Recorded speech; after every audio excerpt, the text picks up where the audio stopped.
Good evening, everybody. Looks like I see 72 participants, so I'm hoping we have a quorum this meeting. You do, sir. Excellent. Well, I think then we're ready. I will call this meeting to order and welcome everyone to the April 26th District Advisory Council meeting. I know we have board member Patrika, who is with us and ready to give some board comments. Thank you, Chair Hertz. Good evening, everyone. Chris Patrika, Lee County School Board District 3.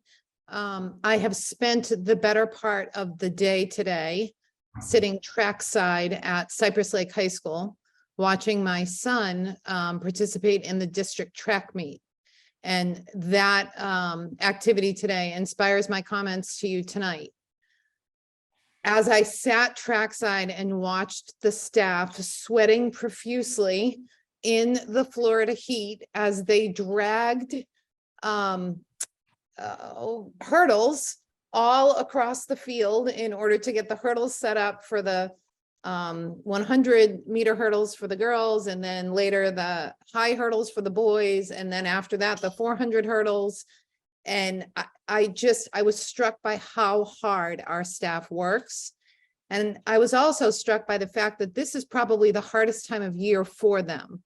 As you go up in age, so as you go up in grades from elementary to middle to high school, the teachers and the administrators' responsibilities grow.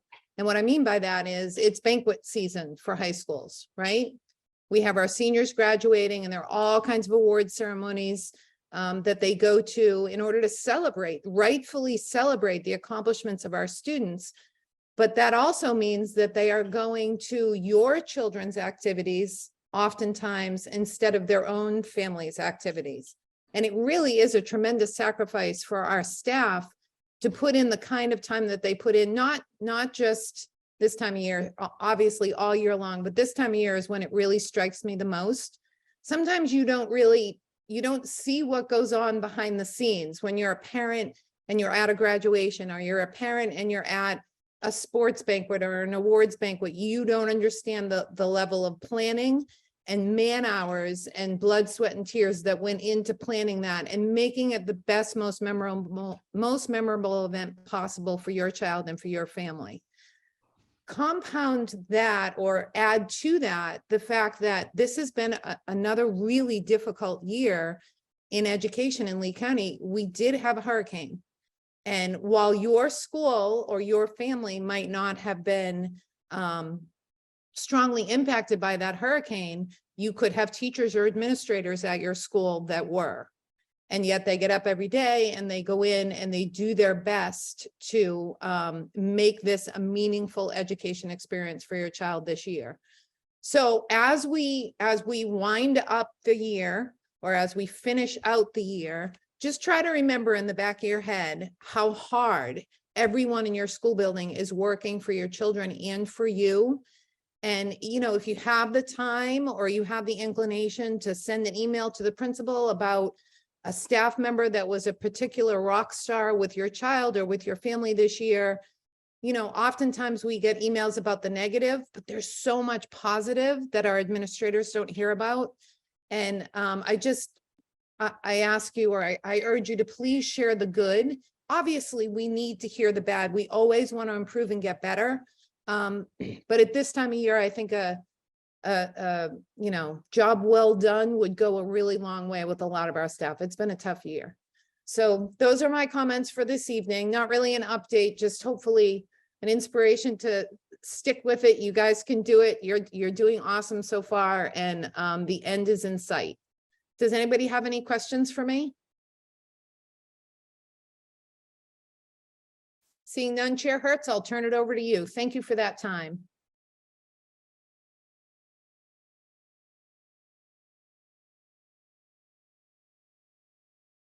Chair Hertz, you're muted. Thank you. Always a pleasure to hear from you, Board Member Patrika, and I appreciate your dedication to the district and commitment to this committee to give us all that information. That takes us to an approval of our minutes from the February 23rd meeting. Unfortunately, our March 29th meeting, we didn't have a quorum, so we just provided informal feedback to staff on those issues. The February 23rd meeting was regarding the code of conduct, and everybody should have received those minutes along with your invitation to tonight's meeting. I would happily entertain either a motion to modify those as necessary or a motion to approve. I'll move that the February 23rd meeting minutes be approved. Thank you, Mr. Miller. Do I have a second? I'll second that. Okay. And what school are you with, ma'am? Bonita Springs Elementary. Great. So we have a motion and a second, and anyone opposed to the approval of the minutes? Seeing no one approved, the minutes are unanimously approved, and that takes us to public comment from any non-DAC members on the agenda item, which is our strategic plan refresh.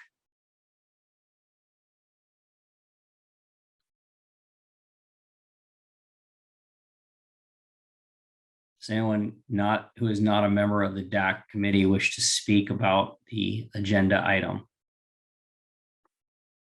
Seeing no one, that moves us right to our strategic plan refresh. And I believe we have a team of consultants who are here to present that to us. And I will turn it over to them to provide that presentation.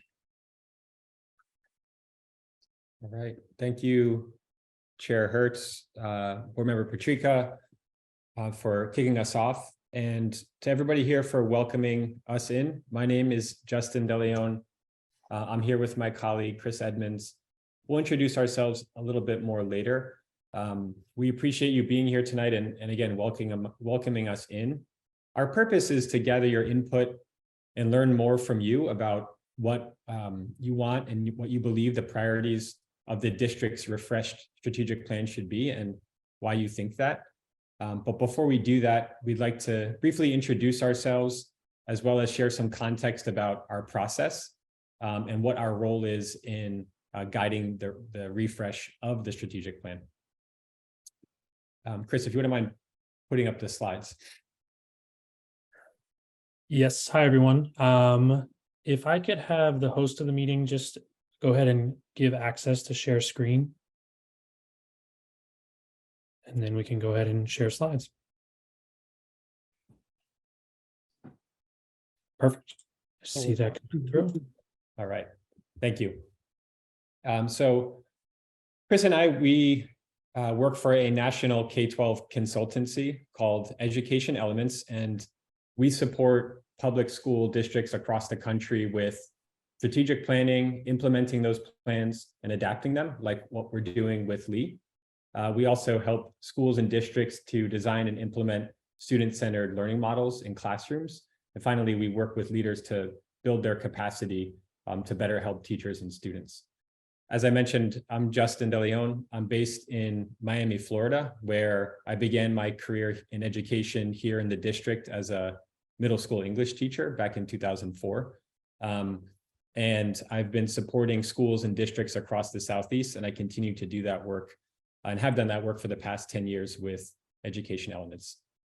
Our colleague Lauren is unable to join us. She is supporting us behind the scenes with this project, and I'll turn it over to Chris to introduce himself. Hi, everyone. My name is Chris Edmonds. I'm calling in from Philadelphia, Pennsylvania. And as a former teacher, school leader, principal, I'm excited to support Lee County in the strategic plan refresh. And my current work here at Education Elements involves a lot of strategic planning with districts and states up and down the East Coast. Awesome. Thanks, Chris. So we wanted to just share some additional context about our process, some of the guiding frameworks and methods that we're using, as well as, of course, what we're trying to accomplish. So the purpose of our project is to refresh the plan. And we know that the current strategic plan was written several years ago, but since then, conditions and needs in the district have evolved and changed quite a bit, but the plan has not yet evolved with them. As Board Member Patrica mentioned, the district endured a very unfortunate hurricane COVID, of course, and now there's a new leader with Dr. Bernier, as well as 3 new board members. And we're using the word refresh because at the same time, while conditions have changed, we also know that a lot of thought and intentionality went into making the current plan. And so with your help, we want to keep or adapt anything from the current plan that you, the community, other staff members feel is relevant. So that's certainly part of our process. And what we're doing more specifically is really helping to update the mission, vision, and values, priority areas and objectives, and then support the cabinet in building out initiatives to meet those objectives. So to guide us in this work, we use this house visual, and really it just represents the different components of a strategic plan for school districts. Today, we're focused very much on the priority level. I think naturally we're going to have conversations about objectives, and that's great. And as we're talking about priorities, and Chris will walk us through how we're going to do that, we really want to know from you, what should they be? What are the headwinds and tailwinds that the district will face in pursuit of those priorities? And what else should be considered as the priorities are formed and crafted? Just to help us frame what our work is and isn't, we find this table to be helpful. We are refreshing, we're reflecting, we're adapting, and prioritizing. We're setting the strategic direction. We're not building something brand new from scratch. We're not just maintaining it and then adding new content. We're not necessarily just expanding, and we're not going down to the tactical level, right? We know that that's really at the purview of district leadership, but informed by your input as well as input from many others across the district. And of course, the needs of students based on data and their performance and their needs as well. And so as education elements, our job is really spelled out across these 4 bullet points here. Our role is to be a guide, right? And so we want to help the district and district leadership and the board and everybody in the district with defining what the purpose of the plan is, making sure that we're doing that through thoughtful facilitation of meetings. That includes meetings like this, as well as the 2 retreats that we'll talk about in a little bit, and then provide targeted support as needed. So if documents are reviewed or there's questions, we're here to answer them and support the district as it's drafting the refresh plan. So that's our role as well, is to synthesize what we learn from each meeting, from each conversation, and synthesize that and share it back with district leadership. And then finally, summarize our findings along the way to make sure that people feel informed and clear about what's going on and what's happening and why that is. All right. And a core part of our work, and really at the foundation of the plan, is input, and input from people across the district. And so what you'll see on the next slide is, and I apologize for how small the document, the picture of the document is on the left. We can certainly make that available. But that just represents a high-level roadmap of the different activities and methods that we're using and facilitating to get input from people across the district to inform priorities, mission, vision, and values, and to get your feedback on them, and to help drive decision-making and definition of those priorities. We've also been leveraging the accreditation surveys from the survey that was administered a couple months ago. You can see the counts there. We brought the survey responses from the accreditation surveys to the first retreat with Dr. Bernier and the school board as well. And that very much informed deep discussion. And the way that we've designed the second retreat is really to pick up on your input from tonight, as well as input from the survey that we invite everybody to respond to inform priorities and the objectives underneath them.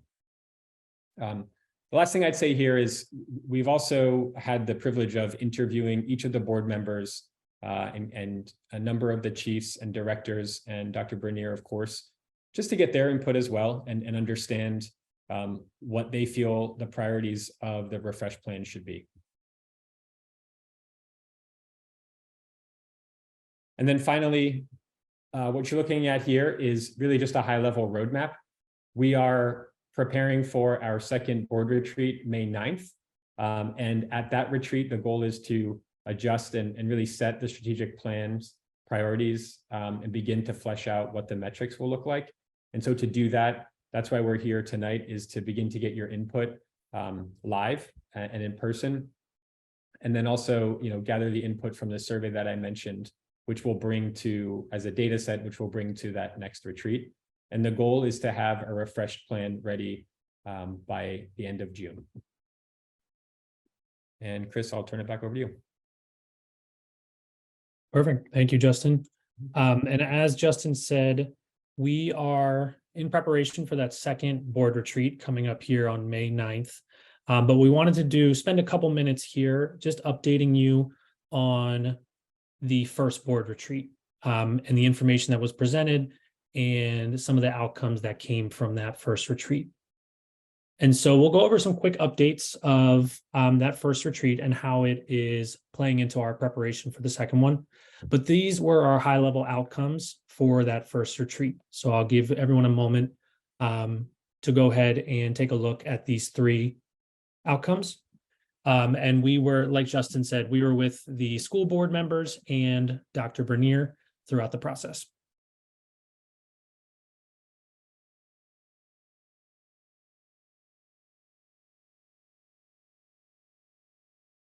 In terms of where and what data we were looking at, we spent a good portion of the morning with the school board team members and Dr. Bernier taking a look at data. And that data is included here on this slide. And so we looked at three primary sources of data. Number one was the student achievement data. Two was stakeholder surveys. And in terms of who was taking those surveys, we had educators taking them, students, and families. So we had a broad range of stakeholder feedback coming through those surveys. And then, as Justin also mentioned, we spent a lot of time taking a look at interview and perception data. So that was based on the interviews that Justin, myself, and Lauren had with school board members, superintendent, and chiefs.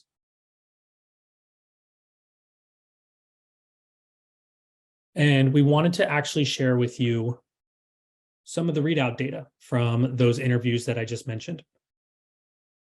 And so from a high level, this was the breakdown of the interview data and where we pulled that data from. And so you can see we had 23 total interviews from across Lee County, 7 chiefs, 7 board members, and 9 cabinet members in total. And you can see on the right side of the screen, the goals for those interviews. You can see our 4 goals there that you can take a look at as well.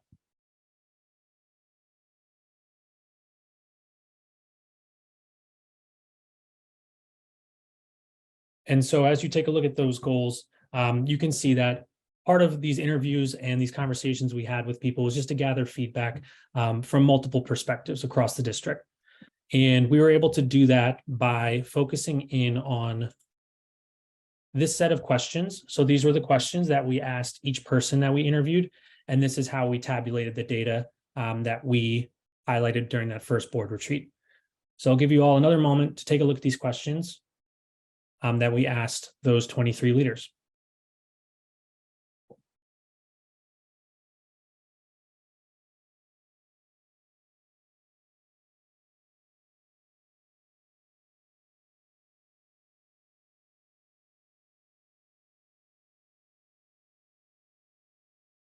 And so you can see the 5 big themes of the questions we asked folks. Were just high level questions. You can see they're up at the top. Perspectives on the current strategic plan, reflecting on core beliefs, looking forward and aspirations for the future of the district, and then a closing question to get their perspective for the strategic planning refresh process. Through all of those interviews, we pulled out these 4 high-level buckets, and you can see those buckets here. Number 1 was staffing, operations, student achievement, climate, and culture. And within those buckets, you can see some themes that came out. So for example, in staffing, we had a good amount of leaders within the district talk about teacher and staff shortages, along with leadership and developing a leadership pipeline. In terms of operations, we had leaders talk about continuing to improve internal systems across the district and maintaining transparency and accountability through all those processes. In terms of student achievement, there was a lot of mentions about early childhood, graduation, and career readiness. That was a big theme that came out under student achievement. And then climate and culture, there was a good amount of people speaking about growth and diversity within the district, and then continuing to build trust across all levels.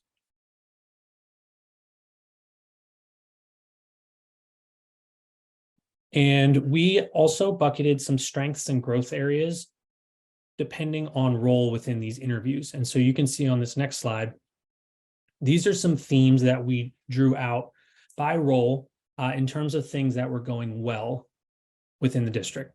And so you can see we broke it out by board members, chiefs, and cabinet. And within each of those buckets, there were 3 themes of things that were going well. And I'll give you all a little bit more space just to go ahead and take a look at some of those themes that were drawn out.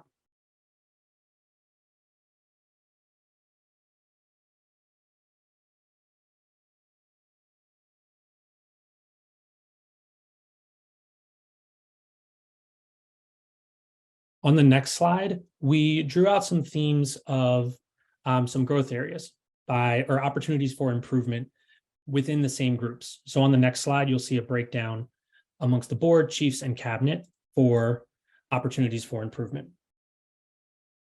And so you can see for the board, there were opportunities for improvement for career pathways, communication and engagement, relationship with governmental and local business leaders. Then for chiefs, opportunities for improvement included internal operations, accountability, care for student and staff well-being. And then finally, for cabinet members, it was culture and climate, particularly for staff, and then staff retention, especially for highly qualified teachers. And so that was a high-level overview of those interviews and some of the outcomes that came from those. We wanted to share our last update, which is what are the next steps? So what is upcoming in the near future and how this project will be carried forward. And so, like we said, the next retreat is scheduled for Tuesday, 5/9. That'll be with school board members, the superintendent, and cabinet team. And you can see our goals for that time are broken down below.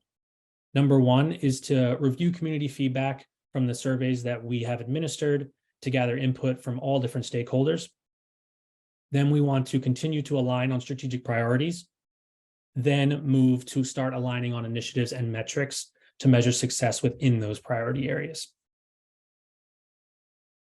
The other next step you see is, as Justin also mentioned, the community member survey.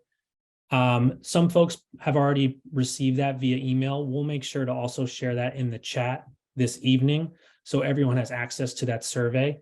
Within that survey, you'll see questions related to Lee County's mission, values, and focus areas and initiatives, and you can leave as much input there as you would like, and all that input will be used, like I said, during that Tuesday 5/9 board retreat.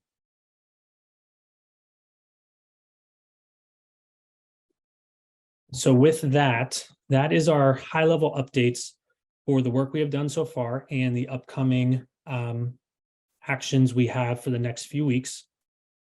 We are going to spend time now in breakout groups by level. So there'll be high school, middle school, and elementary school. And I will defer to the group's leadership if we want to frame any of those next steps in terms of breakouts or folks jumping into those rooms. Well, we're running pretty well ahead of our schedule. It might be beneficial perhaps to share some thoughts in the full group about that before we separate into the breakout groups. And I don't know if I can impose upon him. I see we have Dr. Savage here who did share with us in advance some thoughts he had about the types of input. I think it might be beneficial. I don't know if I can impose upon him, but if he might be, I see him smiling, so it's probably okay, that maybe he could share with the whole group a little more granularity in the type of information that the district is looking for, so people can start sort of brainstorming on that in advance before we break out. In my opinion, this was a great presentation on the procedural process that we're going through, and it might be helpful to take it down another level about the types of things that you're really looking for and the types of feedback the district is seeking, so people can have that in mind when we go to the breakout groups. Is that okay to impose upon you, Dr. Savage? Absolutely, absolutely, Ms. Hertz. I really appreciate the opportunity, and thank you, sir. Thank you again to Education Elements for really guiding through this process. One of the things that we're just going to preview is that because we will be going through the 3 breakout rooms, both the 2 facilitators from Education Elements, Justin and Chris, as well as myself, will each be with one of the breakout groups. But before we do that, to give you kind of a preview of some of the specific outcomes that came from that, Justin or Chris, would you be able to put on through your share screen the front part of the Jamboard, just so that we can have a high-level conversation? This is consistent with all 3 levels in terms of the 7 elements that are coming through. And Justin or Chris, if you'd like to take the lead on diving into those 7 specific priorities, just a little bit more explanation of how they were derived, as well as helping to define a level set, so everyone's kind of getting the same orientation to this piece. Absolutely, Dr. Savage. And just so everyone understands, you see high school in the top left. That just means this is the Jamboard for our high school breakout. These are not high school specific priorities. So what you're looking at here are 7 draft level priorities. How did we get there? We got there by many of the activities that Chris and I just walked you through, but more specifically, during the first board retreat, what we did was we spent time engaging the board members and Dr. Bernier in looking at that accreditation survey data, in looking at district performance data and the performance of students across academic subjects, graduation. We also looked at staffing data as well. And just to name a few data sources. And from there, Chris and I facilitated a few different activities to help the board and Dr. Bernier really synthesize that data and brainstorm based on that different priorities, also from what they know from being in schools and supporting people across the district. So what we would like your feedback on is, of these priorities, which ones do you feel are the most important? Are there any that are missing? Is there a blind spot that we have? And also, as I mentioned earlier, for each of these priorities, and then in breakouts, we're going to narrow it down to 2 or 3, just given time and how much time we'll have to discuss. And but of course, you're welcome to weigh in on and add feedback on the Jamboard for any of them, whether that's during this meeting or after the fact. We absolutely invite you to share as much feedback as you would like. And really what we want to understand for each of them is, what does it look like to realize each of these priorities? What are some of the challenges that different people in the district will face while furthering them, if they're already in motion? Because we know that many, if not all of these are in some capacity. And also, what are some of the tailwinds? So what are some of the places of strength or things that are happening in your school or with your colleagues or with students that you're working with that can help to ignite or energize each of these priorities? And so the 7 that we're looking at are listed out here.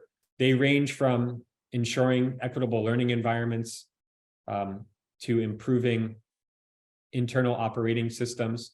So really just thinking about what are different systems and operational practices that help the district to run efficiently, to be transparent and to sustain the work in the name of students achieving. Preparing students for life after graduation. There was a lot of input and feedback that we saw in the accreditation surveys, and also from the interviews about strengthening what that looks like and making sure students are prepared for life after their K-12 career in Lee County Public Schools. And then another huge priority, and I will mention in the interviews, some of you may have noticed that we didn't say anything about academics specifically. I'd just like to share that that was absolutely mentioned by everybody we spoke to. And the priorities that you saw that people shared were really in service of what they believed to be ways to further and support engaging classroom instructions that students achieve. Something that really stood out from the accreditation survey too was students and how they reported about relevance, particularly in secondary, relevance of their school and classroom experience with teachers' perception. So that's one reason why you see providing classroom instruction, engaging classroom instruction on here.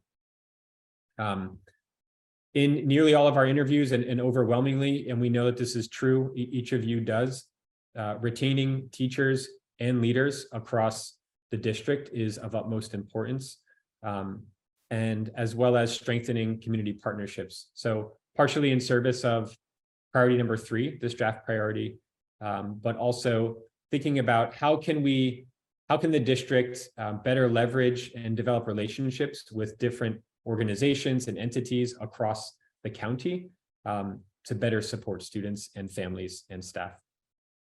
And then finally, supporting and developing leaders. So knowing that there's different pathways and methods in place to identify leaders, develop them over time, and grow them, and so that they stay in Lee County and continue to serve the students and the community, certainly came to the surface.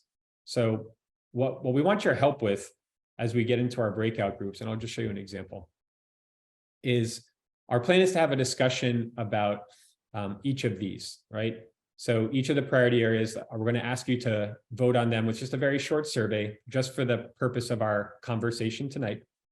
And for each of these, we're going to ask you to tell us, what does it look like when we're thriving in this area?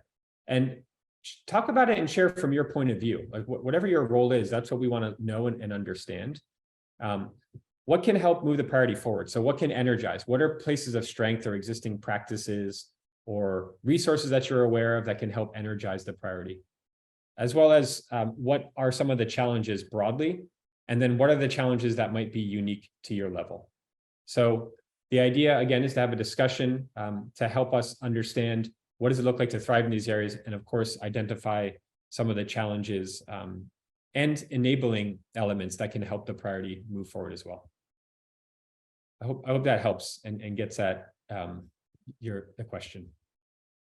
No, I think that was good and worthwhile. And at this time, I think we can go ahead and move to the breakout groups and start that process.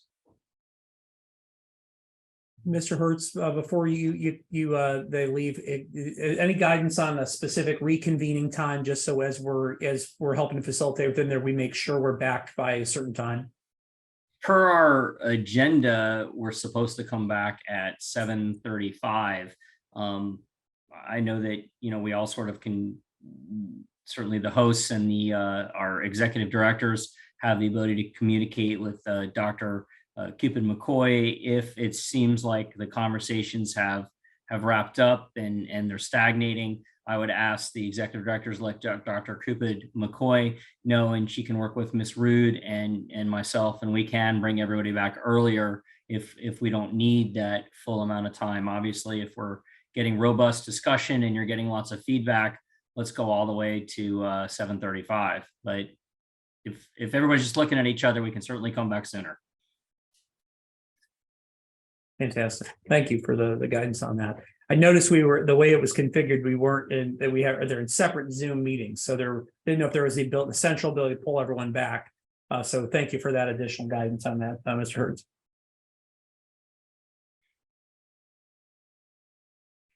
And then I guess with this, they've just put in the group chat the meeting IDs, plus everyone should have received the agenda as well as the calendar invite that contains those links. So at this time, you could go ahead and either click the link that was in the agenda you were provided, or use the meeting IDs that were put in the chat and start to move yourself to the separate Zoom meetings. Per the directions of the board attorney, what we are asked to do is have them as separate Zooms as opposed to being just breakout groups from this meeting to make sure we're in full compliance with the sunshine law. So we actually have to change and then come back to this meeting.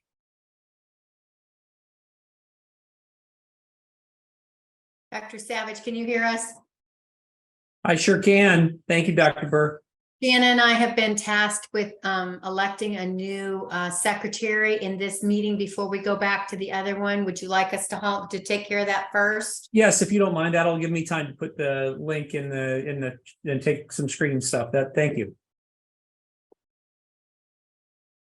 Are we still letting people in, Shanna? Yes, they're still coming in. Okay. Is Chelsea on the line? I see Chelsea. I'm here.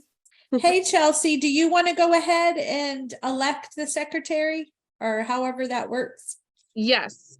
So before we get really started into today's presentation, we have lost the co-chair for elementary, and she has needed to step down for personal reasons. So before we jump into and take too much time on this, if there's anybody who's willing to step in, I believe it's really only for today's meeting and the next one for next month that it'll impact. But the requirements would be to assist with these and help with the note taking for these and for Mrs. Rude. And also the requirement would be to assist on the executive meetings, which the next one, I don't have my calendar on me, but it is typically on a Monday early in the month. So it would be, I think it's the 8th. It is. So the 8th at 5:30, another Zoom call then to set the agenda for next month. Do we have anybody who'd be willing to step into that role?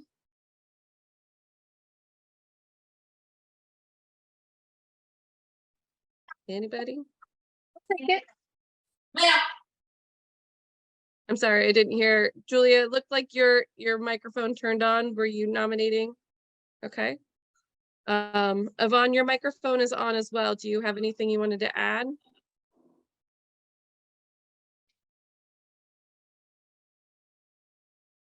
Yes, no, no, okay. Well, if there's anybody opposed to Julia taking over that role, please, I'd like to, any opposed? Nope. Julia, I think that role is now yours. Congratulations. Thank you, Julia. Woo! Yes, thank you very much. So if you don't mind, I will help facilitate the conversation today, if you don't mind taking the notes. And then when we come back together, give the notes and pass them along to Mrs. Rude at the end. Thank you very much. Dr. Johnston and Dr. Burr, do you guys have anything that you want to add before we jump into the Jam boards? I do not. We're just excited for the conversation and the feedback as we move into that next retreat meeting. Great, thank you. I don't have access to share the Jam boards, but does anybody have access to do so? Oh, I'm here. I'm here to help. Yay. That's why I'm here. I was enlisted as the number 3, and I just want to apologize to the elementary group in advance that you drew the short straw. But elementary is my favorite level, so I'm very privileged to be here with elementary folks. So that said, I do have the ability to put it on the screen. It just needs to be enabled. So I believe Ms. Rude is going to enable that. So it's been disabled right now, but it has to be enabled by the host or whoever has the host rights, if they could just enable screen sharing. While that's happening, though, I have placed a link in the chat. This was when our presenters from Education Elements were referring to a very short prioritization survey. This is specifically what they are referring to, and it's if you click on that link in the chat, it'll take you to basically reacting to the 7 draft priorities that Justin introduced you to. And I want to say draft because they really are draft priorities. They are very much clay. They're not set in stone. They're combining elements from the prior priorities, taking feedback, and they're really a starting point. And so it's really important that you feel confident to give feedback on any aspect of it, the verbiage used, questions about it. As you use these Jamboards, there's nothing that you can do wrong in terms of reacting to that information. So I'm just going to double check to see, yep, screen sharing is now available here. And I'm going to go ahead and share the screen so you can see it. So I just want to get a thumbs up if you can see the 7 big sticky notes in Jamboard. Yep, I'm seeing it. Great. Okay, so these are the 7. We have our own elementary Jamboard that we're going to be using today. Before we get into the actual activity of using it, I just want to quickly orient you to make sure everyone's comfortable. I know that DAC, you all are advanced with the technology. You utilize this regularly. But that said, every Jamboard can be a little bit different based on the tech that you're using. So just to kind of remind folks, this is an example. If when you're done with your survey, where you're looking at priority 1, which is ensuring equitable learning environments, and you wanted to place, you wanted to jam on this particular area, then you would right click on one of these little sticky notes and you duplicate it so that you're making an extra so we don't run out of sticky notes. Then you just edit and then you just start typing away. This is how you do it. So for those who've never done it before, it's super easy and very intuitive. And then it's there. And then I can move them around. You can move them around so that you're not overwriting. The sticky note will shrink the font automatically and we'll preserve it. So even if you can't read it on your, as you're typing, you'll certainly be able to read it. But if it looks like it's too small to be able to be read, we'll still be preserving that and sizing it so that ultimately it can be. So it's a very simple process to do. If you don't like what you wrote, you want to do it, go ahead and delete it and start over again, or edit as much as you want just by right clicking. So that's how you'll do it. The key is to make sure you land on the right priority. So I'm going to be sharing this document with you so that you have a chance to start jamming if you finish the first task early. So I did put that link in the chat already related to reacting to these 7 priorities. I'm going to go ahead and stop sharing for just a minute so I can come back to this. So I put that link in the chat already. I would love it if you would go ahead and click on that link and make sure that you're popping up with what will appear to be a very short Google survey. And that's designed for us to be able to talk about the priorities that emerge as really the top 1, 2, or 3 priorities of the group so that we're focusing our conversation more in depth on that area. But for the ones that don't make the cut, of the 7, if there's, because these are all very important, there is not a single one of these is not in some way interrelated. They're super interdependent in many ways. But in some cases, it may be that these are the first priorities. We're going to focus maybe on things that we have to take care of right now. And then maybe some of these other ones that are really important, we'll get to them after we stabilize some work around the first one. So that's a possibility. So I just want to make sure you know that none of them will be omitted. They're all very, very important. As you go through it, if you find that one of the ones you're really passionate about, it didn't make the cut, didn't make the top 3 in terms of our group or the time period that we have today. As Justin mentioned, it's really important that you take some time to put some sticky notes and jam on those anyways for yourself after the fact, or you can do those during the reflection time after you complete the survey. You can jump right in and start, typing into the ones that really resonate for you, because all this feedback, we're going to be taking this, doing some theme analysis work to collect and analyze what is shared at this level for elementary, because we're looking for discrepancies between the levels. We're very curious if we're seeing common threads or where the levels have very different experiences on priorities based on your perceptual feedback. So I just want to make sure everyone had that chance to look at that survey. If you aren't able to, if you didn't get that link or you didn't see it, or you came in after the fact, please let me know and I can repost that link. But other than that, what I'm going to do is share the actual Jamboard. So you all have edit privileges here. And I'm going to go ahead and place that in the chat next here. Dr. Savage, just so we're clear too, you want us to pick our top 3 and rank them 1, 2, and 3 and leave the remaining ones blank, correct? Yeah, so if you're talking about the specific prioritization survey? Correct. All right, so I'm going to go ahead and pull mine up real quick, just so we can look at it together here. And I'm going to go ahead and share screen again, just so we're all looking at it together. All right, share screen. Boom. All right, so right now you can see I'm on what this is what you should see if you click on that first link. You're of course going to click elementary because we're the best group. Sorry, no, because we're elementary. That's right.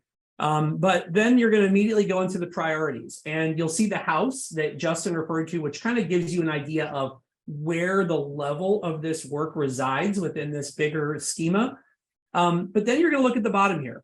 You'll see down here all 7 of the areas: ensuring equitable learning environments, improving internal operating systems. These were the 7 areas that Justin prioritized. What you're going to do is click on only the top 3 in order of the ones that you want. So let's say, for the sake of it, I felt that retaining our highly qualified teachers was our #1 priority. And I would, from my perception, then I'm putting that one.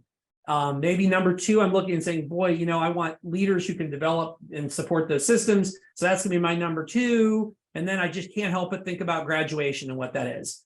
I can only pick 3. So it's tying my hands a little bit. It's forcing me to make a very tough choice. And then I do that. Once I do it, I click submit. And if I click submit, and I'll make sure to delete mine so that it's not counting, but then it'll give you that particular response. If you click the box incorrectly, or if you put 2 first choices, it's not going to let you complete this particular task. So really important as you look at that that's happening as well. So it won't let you do it if you're doing something incorrectly. So if you'll do that first, and then once you finish that, then you can jump right into the Jamboard. So I put the link to the Jamboard directly in there. So if some of you do it really right away and you want to start jamming, then you can jump right in the Jamboard. So I'm going to click on that link real quick. And you'll notice that when I click on the link in the chat, it takes you right to the Jamboard, and then you can start and there's a lot of people in it already, I can see. So this, you all are a dance group here and you're in it. And I will be kind of, I'm going to give you some time, okay? Because I've done some talking, I've done some orienting. I'm still here to answer any questions you may have, but I want to give you about 10 minutes to really analyze and look at those 7. And you can respond to any of them. You don't have to, at this stage, even though you've ranked your priorities, you can go to any of the 7 Jamboard pages that each have their own of those 7 priorities. And you can answer any of those particular questions of the 4 quadrant areas that are persuasive to you, to speak to you on this. And so to give you an example of that, it's probably easier if I do a quick sample on that. I'm going to share screen again. Go back to it. All right, so if you'd already finished your survey and you're jumping in, you're not going to stay at this top one. You're going to slide. It's in my way, so I got to get to the 2nd frame here. All right, get to the 2nd frame. And let's say that for me, that equitable learning environments was really one I wanted to start speaking to. Then I'm going to look at any of these 4 particular areas, and I'm going to say challenges. So like, what's a challenge to the equitable learning environment? I'm going to get in here, and I'm just going to start typing away on whatever that challenge is. And then I'm going to save it. And then I'm going to go to maybe another page, or I might fill up this page.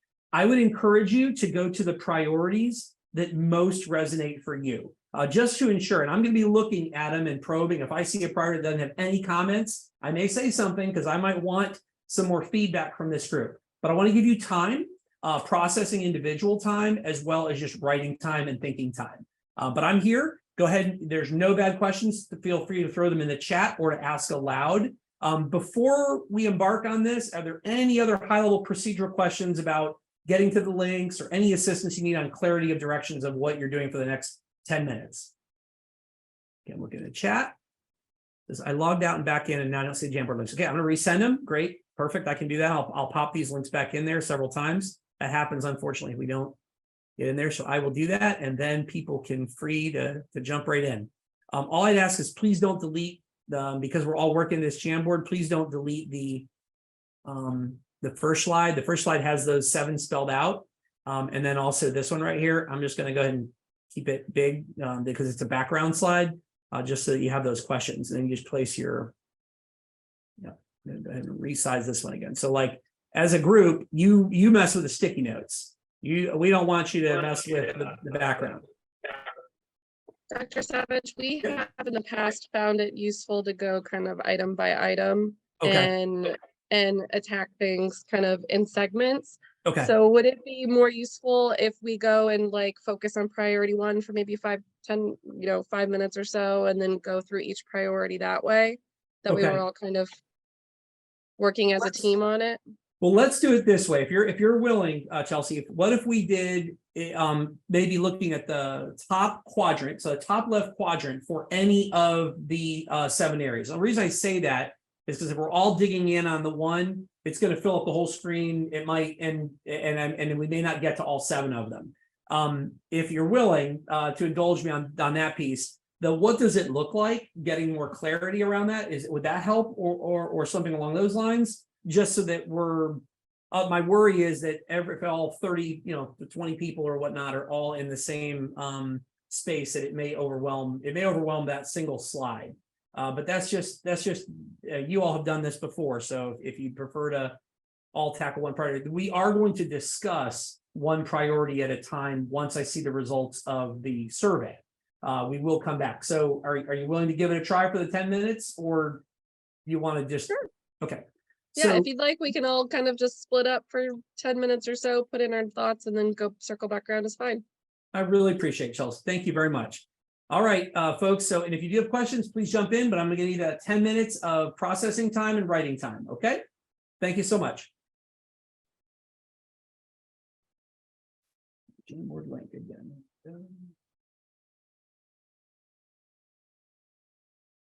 Here's that Jamboard again, that Jamboard link. I'm also going to give you that prioritization survey again. So if you have not done that.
Dr. Savage, can you hear me?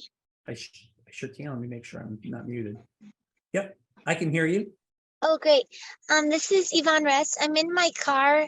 I'm not sure if I can access this Jamboard in my vehicle. That's quite all right. Yeah, it's going to be a challenge potentially, Yvonne. Yeah, I was pushing a whole bunch of buttons and I don't know. Hope I don't disappear. So when I get home, or perhaps tonight or tomorrow or this weekend, can I still add some Jamboard thoughts then? Yes, yeah, we're gonna keep this, like, it's a great question, Yvonne, and we're gonna keep this active. for people, I think the whole rest of the evening. So I would encourage you to do it tonight. I'll ask them if they can keep it active tomorrow as well. That way, in case there's not time tonight. But that's a great suggestion. Better than trying to do it with your fingers in the phone. It might mess up other people's jam opportunities. So thank you for asking. So how would I get that link once I get home and I'm not on this live Zoom? Good question. Well, I can ask the facilitators if they would be willing to send that out level specific. I'll ask if that's something that's permissible. Okay. Okay. Thank you. I'll look for that. If people who are in their cars or unable to join the jam boards want to raise their hand, then I can monitor this conversation as well, and we can add those in for you. Awesome. So Yvonne, if you have anything specific you want to add, just let us know. I don't see it now. I see you and me talking, but now I'm Oh, I'll put it back up. scrolling. I'll put it back up. Here we go. Oh, there you go. That's cool. Thank you.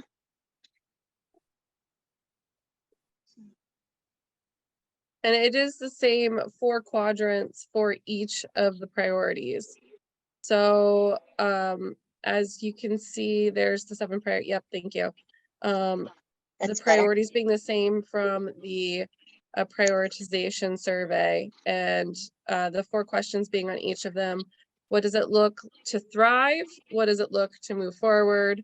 What does it look like for challenges? And are there any challenges or considerations unique to your school level relating to this focus area?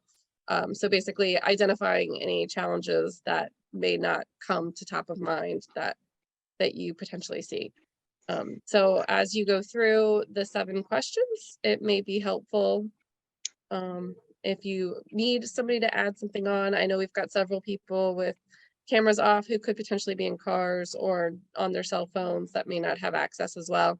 And if so, just feel free to raise your hand, and either myself or Dr. Savage, I'm going to nominate you, and Dr. Burr and Dr. Johnston, I'm also nominating you two to help pitch in. Okay, great. Would you like to let us know what you'd like us to add on for you? Well, it's tough to decide. I would like to have access to it later so I can put some things on there if possible. If I can email my responses, because it's tough to like follow along and read all of it. Yes. Jam boards are definitely challenging from cell phones and toggling between the two. So. Yeah. Yeah, and just to speak to it, what I'm doing is I'm going through each of these little jam boards as things are being popped in while people are writing and typing in, and I'm increasing the size of ones that they're a little bit more readable. But I do have some early results. We did get a pretty overwhelming response of what the priorities were, and I'd love to share that. Are you able to see the survey results right here? Yes. Wonderful. And so yes, it looks like they're definitely, most were in the same room. Elementary is the priority here. The overwhelming winner was retaining highly qualified teachers. That was our top one. So that'll be our first item for discussion with this breakout group. And then I would say that probably number 2, even though it didn't get the same amount of first place votes, was providing engaging classroom instruction. And the reason why that came in number 2 is because it had a significant number of second and third place votes. The third priority that popped up in terms of numbers was the ensuring equitable learning environments. That came up with some high first place votes, not as many second and third place votes, but the magnitude of first place votes made those 3 the top priorities for the discussion this evening. So we can start with the highly qualified teachers, but I want to give you a little bit more think and writing time. I wanted you to know the results now so that if there are areas that you picked, so let's say you're one of these people who really put supporting and developing leaders. It didn't get anybody's first place vote yet, but it got a lot of second and third place consideration. I encourage you to jump in and clarify on that particular one some of your thoughts. Like, for example, going to that last slide. Right now, I don't have any feedback on it. So while that was somewhat of a priority for folks, we don't know. And so just to reiterate those 4 quadrants again, the first one, what does it look like? It's taking this abstract idea of leadership development and trying to make it a little bit more visible for people. So what would that actually entail if we were doing that well or whatnot. The second top right quadrant really has to do with what they call headwinds, which are things that are working in our favor to help advance this type of work. What are things that maybe we could leverage? Maybe there's just a lot of different things that you maybe think of from your respective piece of how that might work. Then in the bottom left is the converse of that, and which is really about what are some of those challenges that interfere, maybe, obstacles. Like, for example, we talked about the hurricane, we talked about the pandemic. Maybe those are there. Maybe there's aspects of that really interfere with that. Or last but not least, in the far right quadrant, just challenges with this area as it pertains specifically to elementary. So what is it? A unique elementary issue related to this particular area. And so just encourage you to do it. If you can't do it now, that's perfectly fine. When we focus the conversation, we're going to focus on those areas that were the top priorities. Like, for example, this Jamboard you see backs up with the ratings. There's a lot of feedback already on this one, and we're going to have some rich discussion to analyze what are some common themes we see in these 4 quadrants relating to this specific area. Chelsea, I noticed Dr. Lefkowitz had his hand up over there. Did you want to address that? Yes, he's the one who said that he was in the car and that would also like to have the links. Awesome. Was there anything extra that you wanted to add?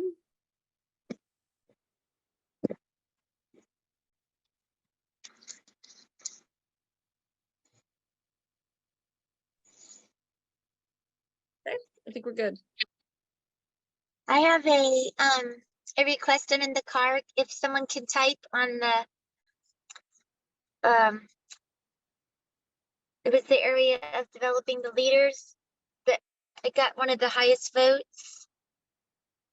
I think a challenge is the bottom left-hand quadrant is if we're in the elementary classroom and we're trying to keep up with our classroom duties and all of the differentiation, how can we then aspire to be leaders and develop that part if we're really just maxed out with trying to do the best that we can for our students, but you kind of want to do both? But how do you jump into both trains of thought? You know what I'm saying? Like, I'm aspiring to be a leader myself, but I really want to make my classroom the best that it can be. So like, how do I stretch myself and how do I reach out to be that aspiring leader, plus keep my classroom running at full tilt,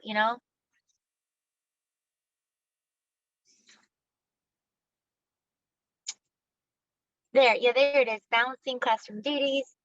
Like, I want to do it all. Don't we all, Yvonne? Yeah. So, are you able to read what I wrote there? I was just trying to capture and summarize what I heard as you were doing it. Yes. Perfect. Awesome. Right. Thank you. My pleasure. And we just modeled it, but I really wanted you all to have the experience of seeing that it's so important for us to capture anything and everything you're willing to share at all these levels. And we simply won't have time to do all of them. But if you see an empty one, please do. Even dittoing, like for example, let's go back to our top priority. We're going to spend some time discussing. You can see there's a lot here already. So that's fantastic. If you have kind of a redundant thought, but you have another area where maybe you didn't put something, that's why I encourage you to make an extra look and really look at this. And we're going to unpack a little bit more, but I want to give you a little bit more time if we can, just for some more thinking and writing time, just so you can really dig into this. Because while it's hard sometimes while people are talking, so I just want to give you a little bit more processing and writing time, if that's okay, Chelsea. Great. Absolutely.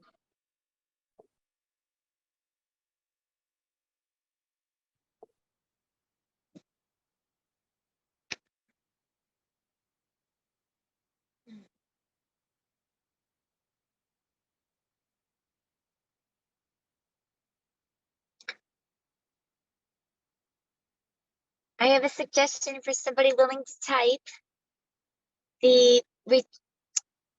Keeping the highly qualified teachers retained in the top right-hand corner. I taught in Pinellas County years ago, and we used to do TDEs, we were given a temporary duty so that we could have like half a day or maybe a full day of plannings to promote collaboration on your team. But I really haven't found that to be the case here in Lee County. And I don't know if that's just a county decision or if that's something that is school-wide. But I really think if we want to retain our teachers, we need to be able to collaborate, get together, and be given time to do that. And I think the temporary duty might be a suggestion. It worked before, where you put the substitute teachers in so that they to take care of the classroom so the teachers can actually get some good stuff, engaging lessons planned. I've asked about it at my school and people just shake their head like, no. Every So- school culture is a little different, but certainly that's a very well-established practice. In some places, it's they couldn't do their work without it. They do it on a quarterly basis. In some places, it really varies, but I've seen all the different levels. So it Is it a definitely is thing not a in new this strategy. county? Pardon? Is it a possibility in this county, or is it up to the schools, or is it like a I school placed it. district decision? What I probably won't do now is dig in deeper on the specific piece, but just to say it's captured, and I definitely put it in there, and it's a very much a known strategy. So if Oh, you've okay. got it, it's in there, Yvonne. Okay. All right, great, thanks.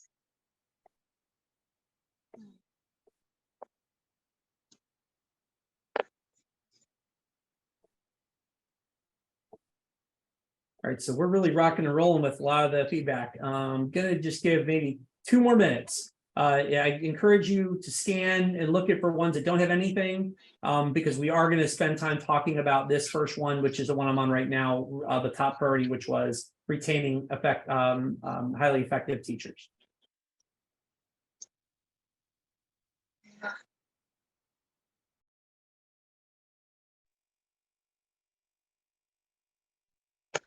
But for example, like number 4, which is this one right here, I believe. Nope. Yeah, this one's here. This is good. This is already there. Sorry. This is highly qualified teachers.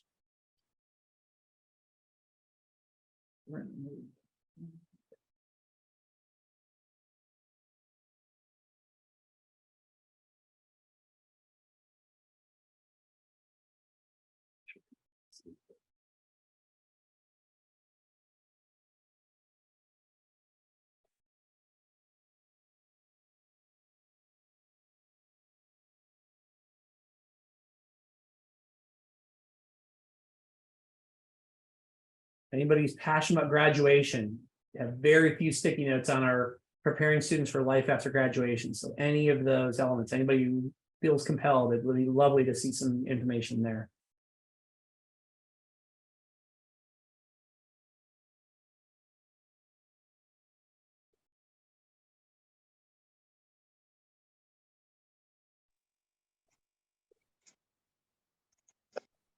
In respect to the graduation and making sure that our students have the ability, once they leave K-12, to be successful in their college and career that follows. I'm very much excited to see what's going to happen next year with the launch of the, I believe it's called the Naviance, and that will tie in with the Florida Bright Futures. That to me looks like that's going to be super, super exciting and promising to really kind of move that forward strategically. So I don't know where that would fit with the quadrants, but that's an upcoming really amazing thing that I foresee. Yeah.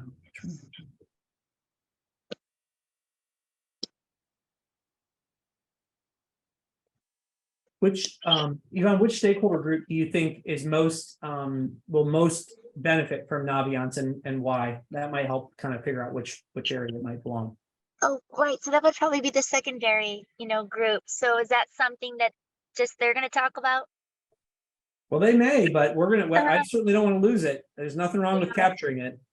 So that bottom right-hand quadrant looks like it would be unique to the high school level, although in reality, it's never too early to start, right? So you got your young people you got to get them hooked and excited about being a lifelong learner right from the get-go. So it really kind of is pertinent to all of the levels. And then it's like a family thing. So once the families are excited and all working together, it kind of bounces from sibling to sibling. So I think it for sure goes across the board.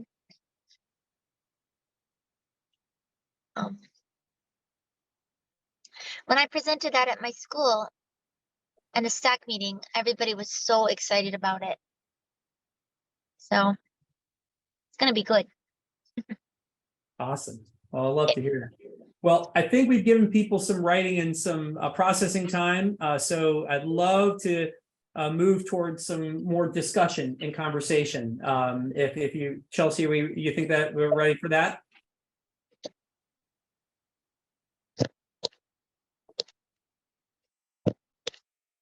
Sorry, I'm in the Jamboards myself. It takes me a second to get back.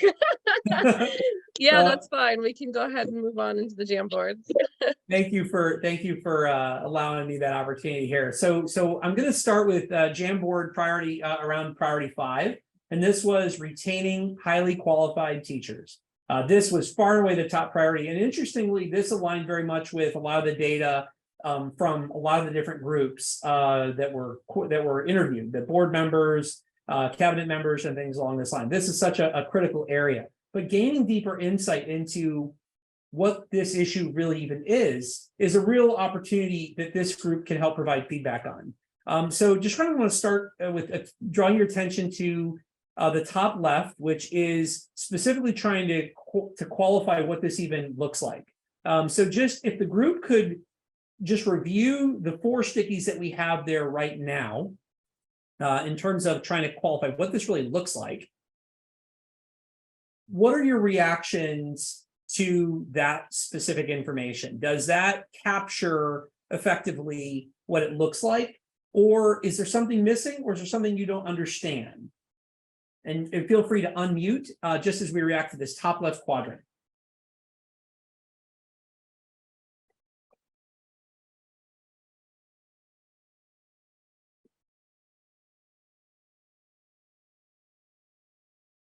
Dr. Savage, perhaps it's because I'm getting old, but there's a few that are so small I can't really read them. Hi, Diana. It's good to see you. Same to you, sir. All right, so I'm going to try to enlarge these. I have a giant screen, Diana, so I am really lucky. I can see very clearly on mine, but especially if it's on their phone, I don't know how they could even see it. So yeah, hire outside professionals for teacher trainings. So that sounds like that might be a strategy, maybe a strategy to help. I'll make sure I understand that one. Hire outside professionals for teacher trainings. Maybe could that be under helping to advance this piece as a strategy potentially? In terms of actually making it, what does it look like? And maybe I'm misunderstanding that question. So if the person who wrote it wants to clarify, but what I'm seeing is retaining teachers who are experts. So that's qualifying. What does it even mean to be highly effective? Teachers staying and not leaving the district or the profession altogether. So that clearly, or to be thriving, they'd be fully staffed. So we would have fully staffed schools in the areas that they're actually certified, not having to push people into certification areas that they're not certified because we don't have them, like i.e. math and science teachers. That's a real struggle area, not just in Lee County, but the whole state. So not having to ask people to teach math who aren't even certified in math, things along those lines. Just of those 3 stickies, or is there anything else? I mean, first off, does that make sense? Does that resonate with people? Or is there something missing in terms of what it even means to be retaining highly qualified teachers?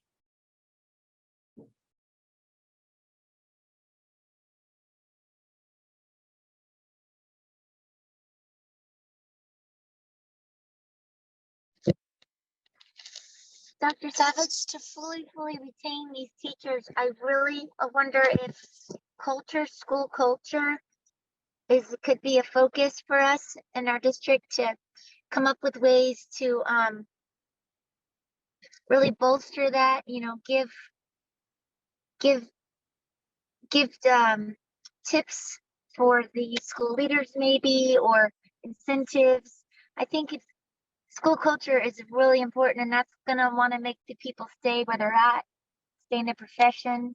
they feel valued and heard and voiced? Well, yeah, just to give voice to that, Yvonne, it's a fascinating question because what we know is that not all schools are impacted equally by this particular focus area. We have some schools that actually have pretty high retention numbers and some schools that have significant turnover. In some cases, there are other challenges that align with it. And in some cases, there are schools where it's beating the odds. So there's a lot to learn about that. Ooh, looks like we duplicated this one here. So Oh, for sure. try to make sure we don't get any. I'm gonna delete that one. Boom. Okay. So yeah, great question. So I tried to add that. How does school culture impact this, and where is it working well? Just to put that on, because we do know in our district we have a full gamut. But just in the interest of time, I want to be able to make you also look at some of these other areas. So there's a lot of strategies that we've captured here. I just encourage your group to look at some of those and add to it if you have any issues there. Also, some of the challenges that we have are pretty well articulated in the bottom left corner, as well as some challenges or considerations related to the elementary level specifically. I see here as well. So if I could get the group to really look at any of these 4 quadrants and any of the specific feedback that you see so far, because this is a way to have a virtual discussion, is you through your writing and reacting to each other on this.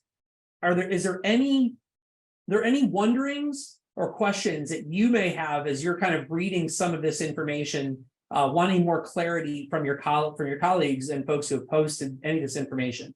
I just want to give you a chance to read, and then just if you feel free to unmic to unmute and ask any questions you may have related to this area and what's been written.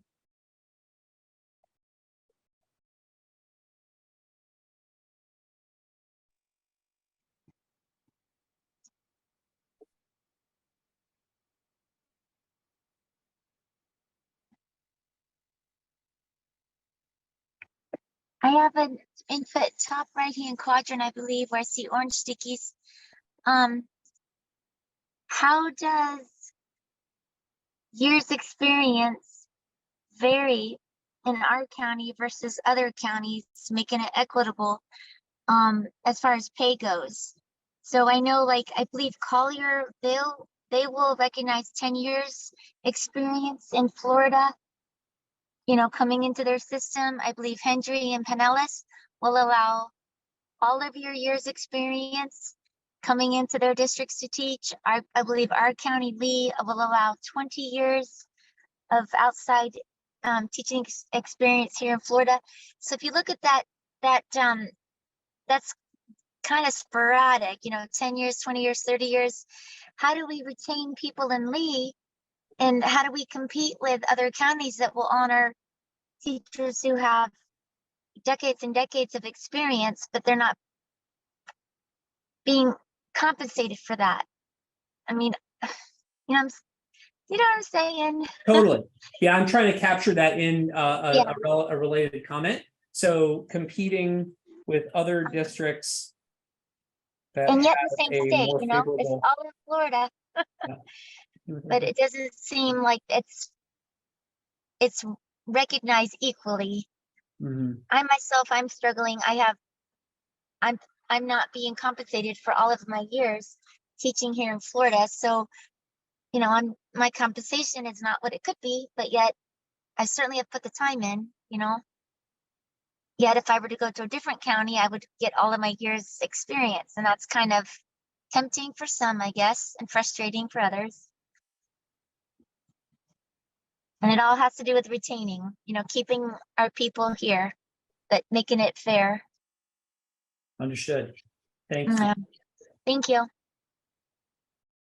Any other committee members have any reactions to any of the 4 particular areas that they'd like to unmute and verbalize? Are any common themes that you're seeing that you want to react to?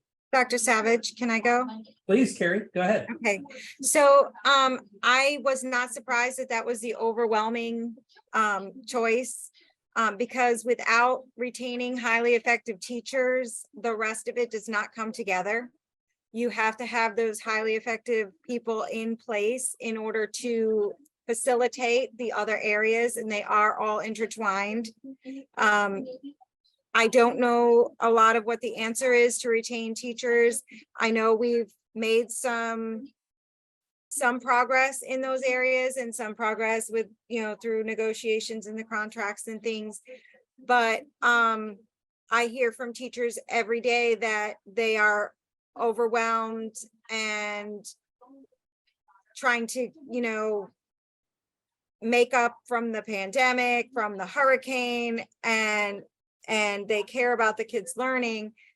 And that sometimes they feel that the district doesn't hear or doesn't show that they understand that we're in the weeds all the time. So even if it's not monetary, if it's more recognition of the fact that teachers are putting in their best and struggling for the kids every day, and giving them some sort of recognition that we know you're doing this for us, then they might feel a little more appreciated. When Carrie, do you mind just kind of clarifying, when you say teachers are overwhelmed, are there specific things that really jump out to you as far as what is overwhelming them, so that I can be more specific in the comment that I'm trying to draft for you? We have not enough substitutes. We are losing, they've been compensating most of the teachers that are working to cover substitutes, but we don't have a lot of substitute teachers. It's, teachers are coming in when they probably wanted to take the day off when they're not well. They've been struggling because they care about the kids and doing so much more, and they feel overwhelmed, but they do it because they care about the kids. Are there any other factors that, like, aside from the substitute, like just, people not being able to cover, having to work more in covering that, giving up planning periods, things like that? Are there any other real conditions that really resonate, right? When you're feeling like teachers are, they're here, what are like the top things that are making you say that? Like overwhelmed, I'm trying to get a little more clarity on that piece. So they are struggling to put in, work with the kids that have lost so much of the learning.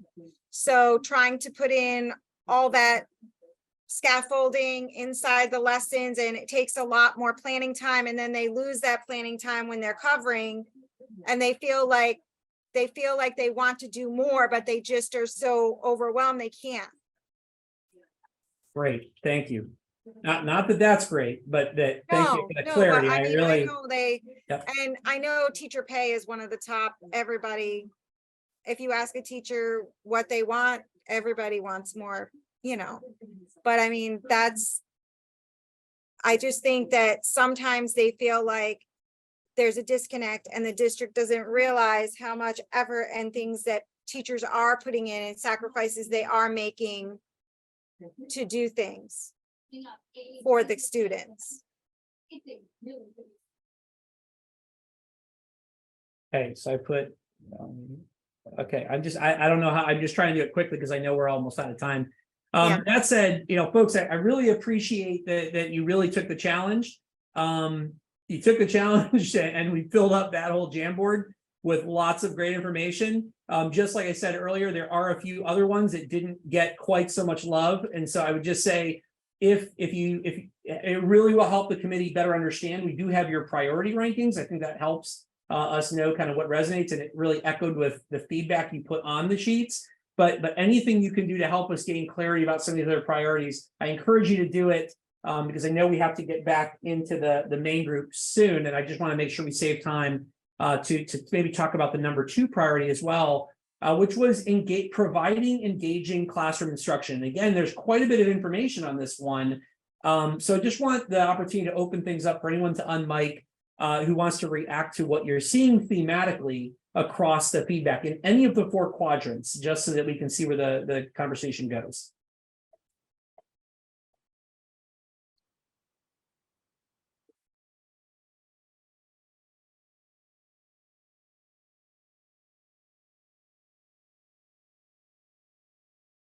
Let me give you one real quick one that you may not be aware of. So when we talked about doing the accreditation survey, there was a big disconnect in two particular stakeholder groups. Now, this was particularly the secondary level, and it was students rated that the quality of instruction of what they were receiving.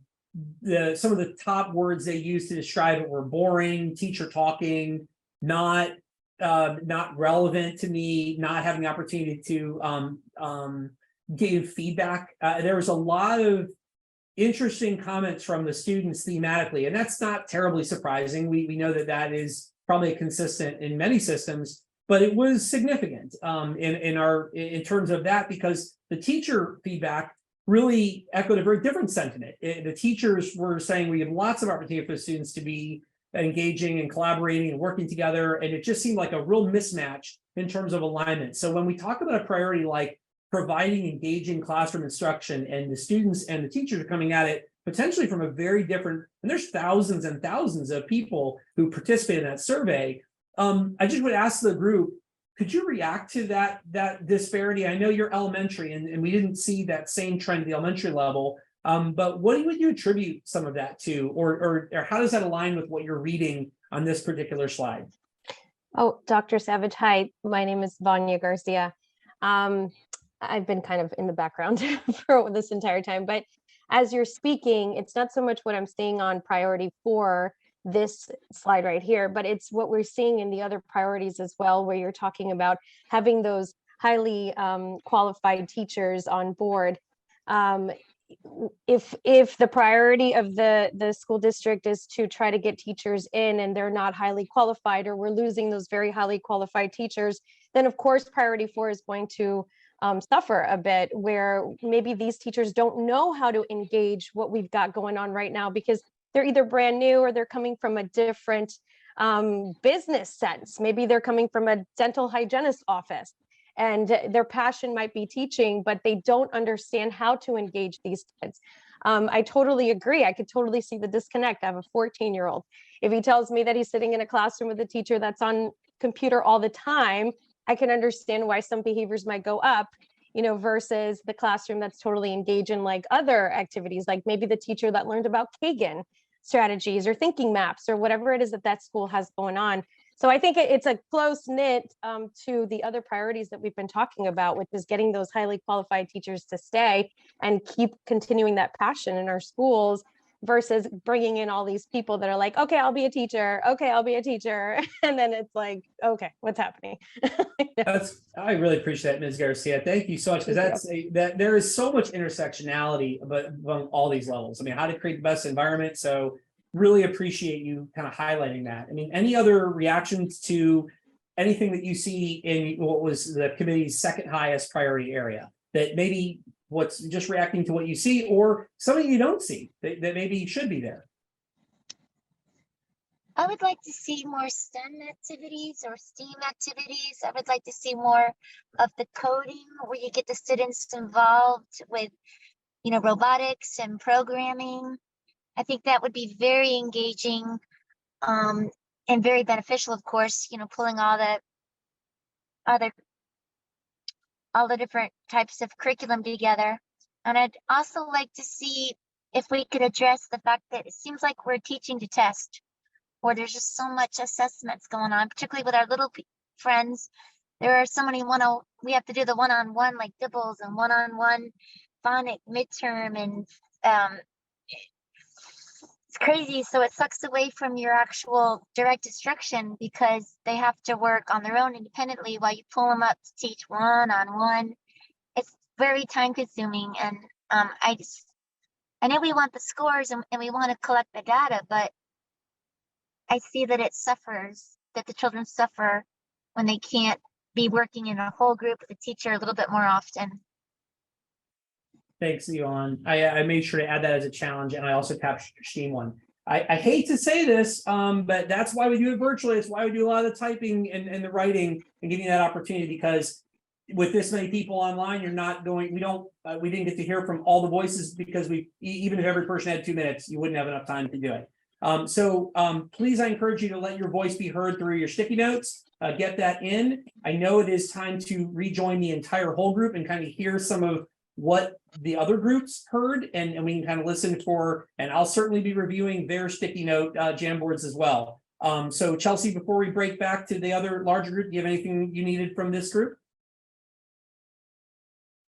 All right, so hope everyone knows how to get back in where they were. That's the original meeting link that you joined initially. You're going to leave this meeting and click on that link within your agenda to get back to the original one, and I'll see you there. All right, thank you so much for putting all that work into it, and please continue.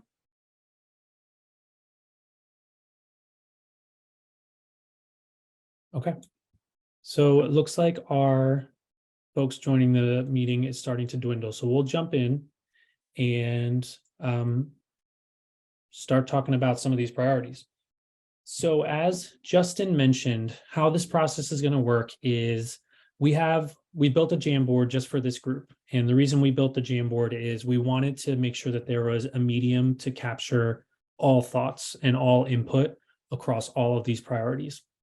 So just to make sure that we're oriented to how this is going to work throughout our time, if you want to add anything to any one of these Jamboards, you can just click up here to this next frame and you'll see the priority in green on the top right. And so for instance, if I wanted to add my input for priority 3, preparing students for life after graduation, you can see these questions as kind of a guiding starting point. You can just take a card, pull it over, click on it and click edit and type in whichever input or addition you want to add. And then that'll be here for us to reference, like we said, to use during our second board retreat coming up in a few weeks. Any high-level questions just about the orientation of the Jamboard, how it's set up, or how to access it? Just want to make sure everyone has that before we jump in further.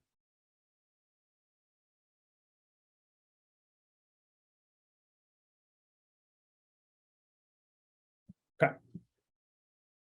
And so then the next part I wanted to do is to help guide our conversation. We have a quick survey that I'm going to ask everyone to take. It's just 2 questions.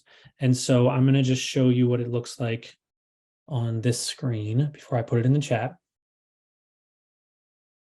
And so basically it'll say, which grade level are you associated with? For our group here, it would be middle. And we're just going to ask you to rank these priorities. Pick your top 3. So this just means the first 3 you would want to talk about this evening.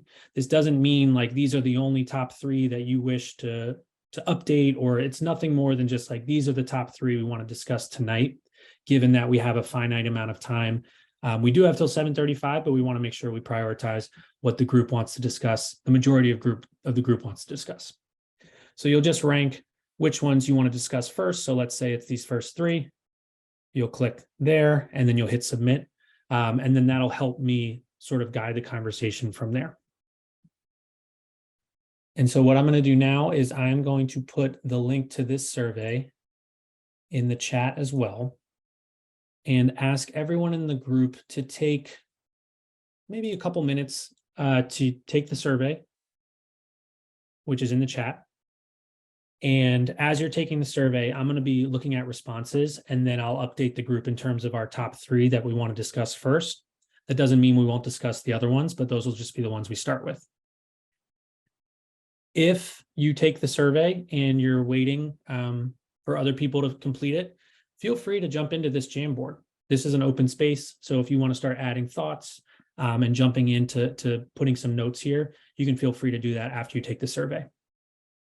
We'll come back as a whole group in about, let's say like 4 to 5 minutes, and I'll just do a pulse check then to see if people want to have completed the survey or are ready to jump in. Any high-level questions about the survey that we're going to take or jumping into the Jamboard?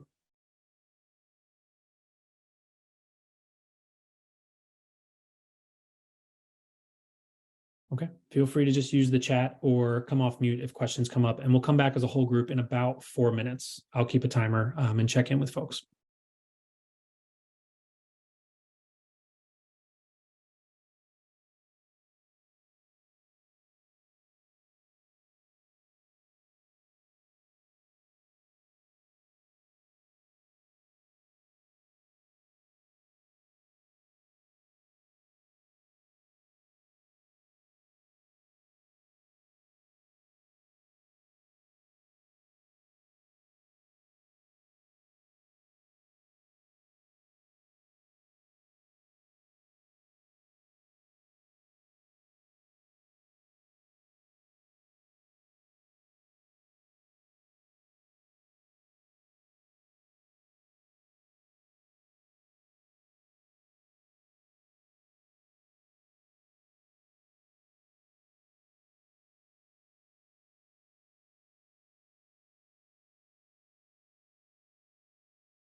Give everyone about another minute. For anyone who still needs it, there's the link in the chat for the survey. On my end, looks like we have most people that have taken it, and we'll jump into conversation momentarily. Like I said, if you want to start adding thoughts to the Jamboard in this minute, feel free to do that, and then we'll jump in about another minute.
Okay, looks like most everyone has taken the survey, so thank you for everyone for providing that quick little input to guide our conversation here. And in terms of results, the overwhelmingly number one result was retaining highly qualified teachers. So we're going to start there, and I'm going to go back to sharing my screen so I can jump into that Jamboard. So we had nearly everyone either put first, second, or third for retaining highly qualified teachers.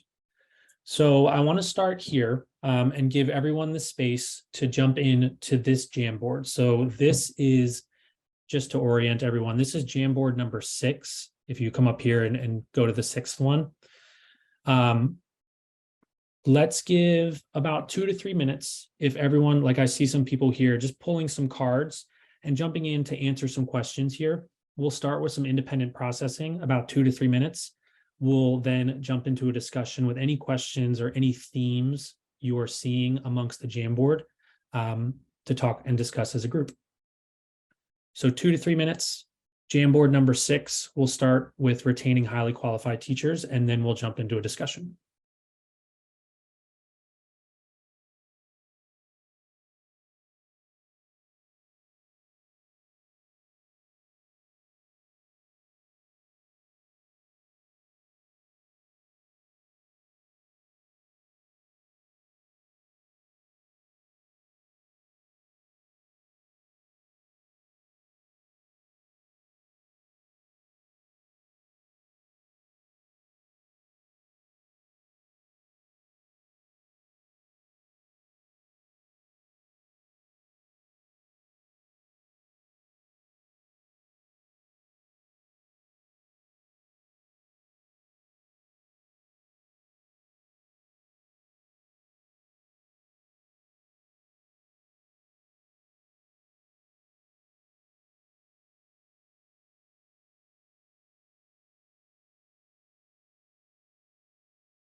As we still see some folks typing in the Jamboard, would love to open up space. If anyone wants to jump in and add any insight to, number one, anything you might have added to the Jamboard, any questions coming up, or any other answers to these 4 questions that you're thinking about, would love to open up space for anyone in the group who wants to chime in.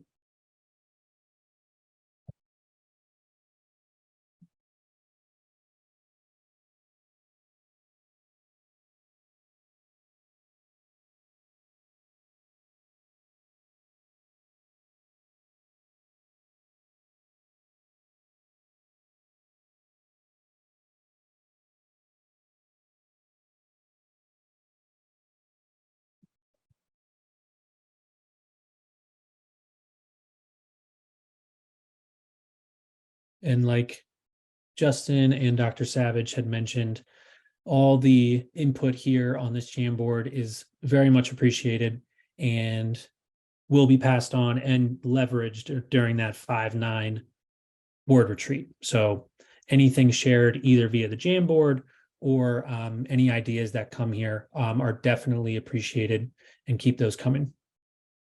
Want to open up space one more time for anyone who wants to ask questions or jump into any open discussion about either the questions that are here or the ideas and input that are being provided on the Jamboard.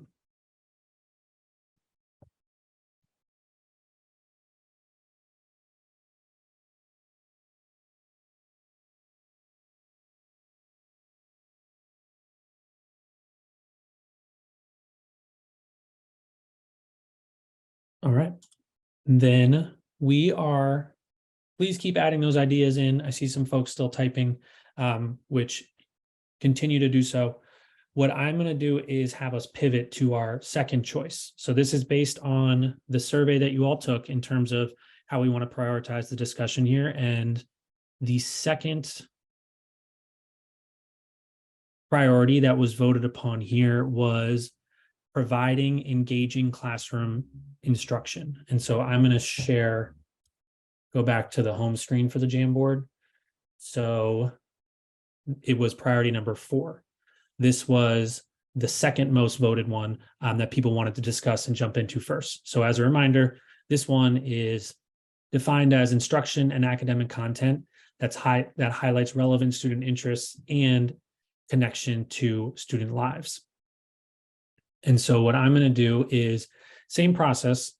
If everyone wants to jump over to, this would be on Jamboard number 5. So we're talking about priority 4, which is providing engaging classroom instruction. Let's do the same process. Let's spend a couple minutes just independently reflecting, adding any input, thoughts, questions, wonderings to this Jamboard. And then we'll open up space for any person who wants to jump into a discussion as a group. So 2 to 3 minutes, we'll jump into priority 4, and then we'll come and open up space for discussion as well.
Thanks to everyone adding in thoughts here. See most people focused in on these 3 first questions. If there's anyone that wants to add insight to this specific question here at the bottom related to middle school instruction, feel free to do so as well. And we'll come back to open up a group discussion in about a minute or 2.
I see your comment here, Amy. I noticed that too. So just ask if we're running out of the blank, let's call these virtual Post-it notes, just feel free to make a copy. So all you'll do is Control, copy and paste, and you can make a new Post-it note, virtual Post-it note. So feel free to do that. And just be mindful if you're typing into someone else's Post-it. You might see me like moving some Post-its around here. That's just so we can see them. So I'm not commandeering your Post-it. I'm just moving it around so we can see. But thank you for that, Amy. So if everyone I'll create a couple more copies here too if I see copies running out, like over here in the pink area.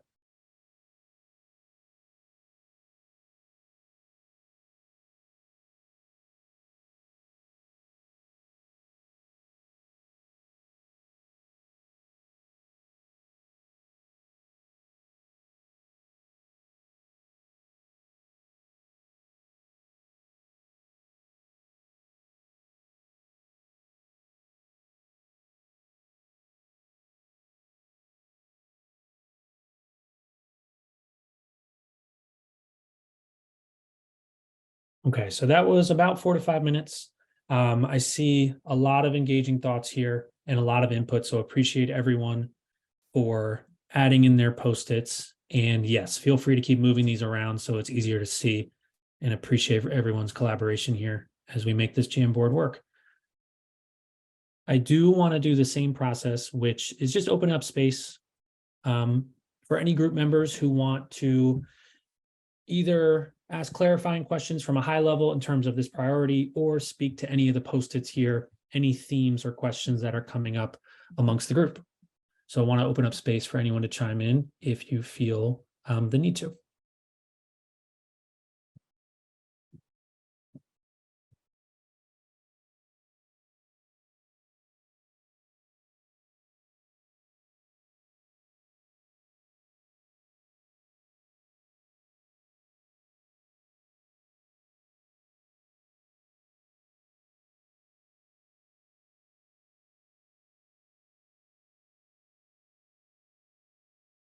So we have a lot of input here and appreciate everyone adding in their thoughts. I've made a little bit more room for folks to add in more thoughts if need be, but feel free to return to this as if more thoughts are coming out throughout the evening. And like I said, this is all wonderful input that will definitely be used at that upcoming retreat.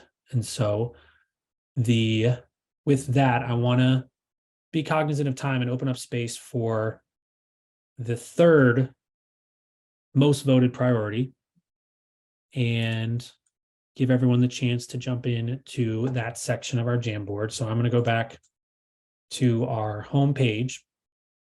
And so just as a quick refresher, we filled out the Jamboard for retaining highly qualified teachers. That was the number one voted priority here amongst the group. We filled out the Jamboard for providing engaging classroom instruction materials. That was the number two most voted priority.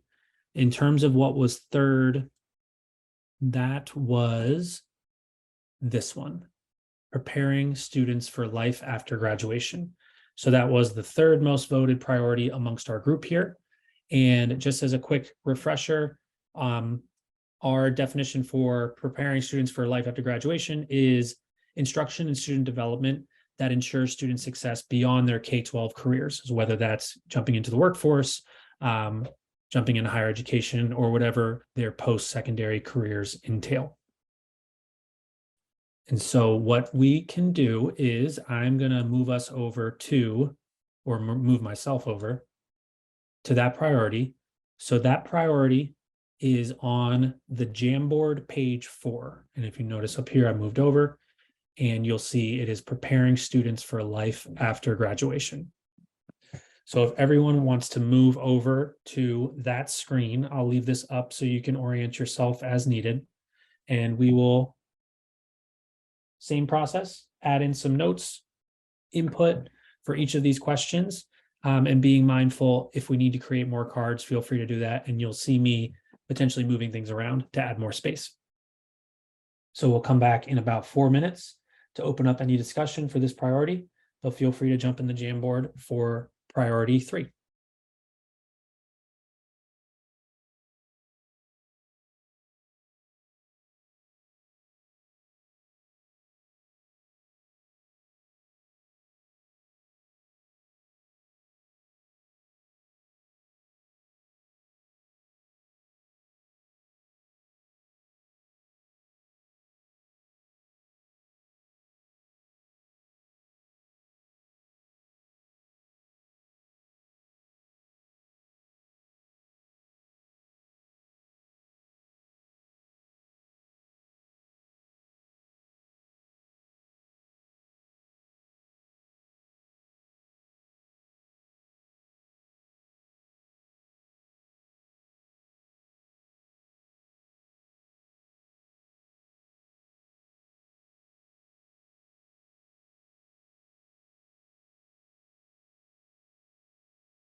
Okay, so I'm adding in a couple more cards and moving some around so we can make some space for everyone. Thank you for those that are helping me in that process as well here.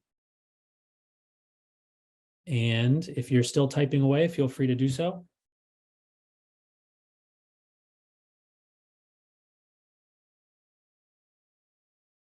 Before we move on to our next priority, I would love to just open up space for anyone who has questions related to this priority from a broad lens, or any considerations or input that you want to discuss as a whole group that you're seeing come up in these virtual Post-its. Want to open up space for anyone who wants to chime in.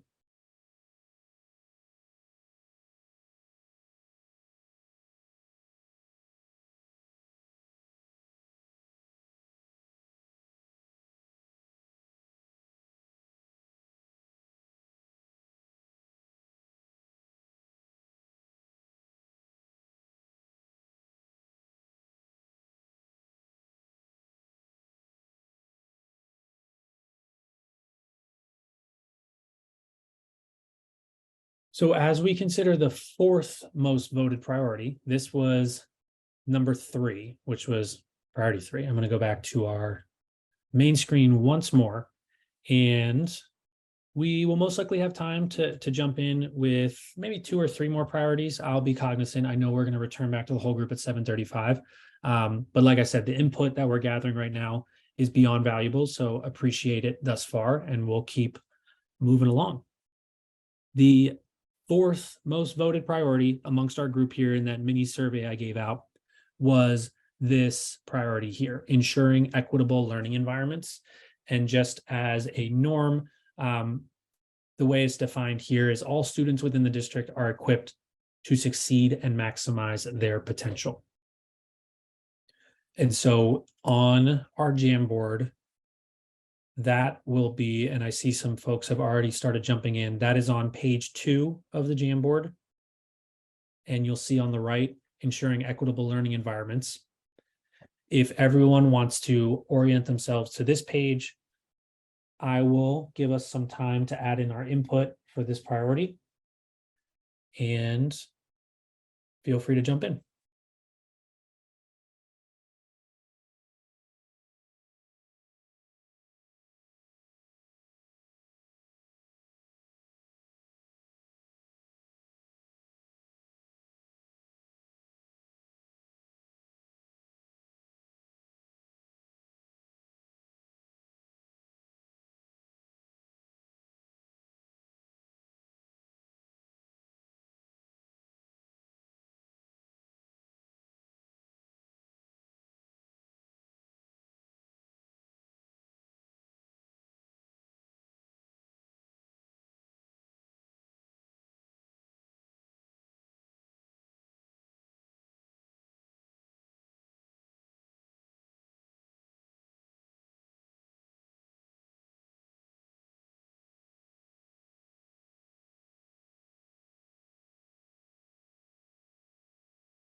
about another minute. If folks are still adding their virtual Post-its to the Jamboard, feel free to do so.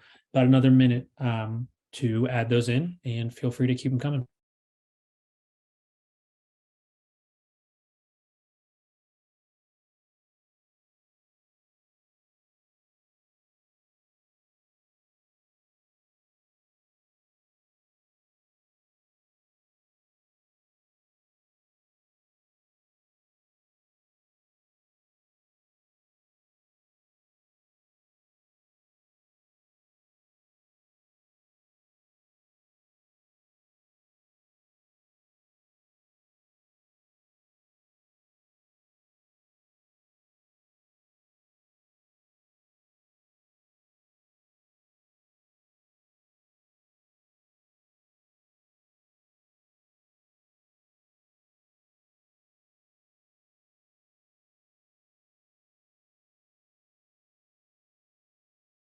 Okay, that was about 4 to 5 minutes. I'm gonna bring everyone back and feel free to keep adding in thoughts. And I am starting to see some themes come about with some of the virtual Post-its that are coming up in terms of engaging parents, listening to parents, providing proper training to staff, making sure is connected to that, retaining our highly qualified teachers, seeing that come up here amongst this priority. In terms of this priority, ensuring equitable learning environments, any of the virtual Post-its you're seeing here, any themes that are coming up or questions, did anyone want to add any discussion for this priority?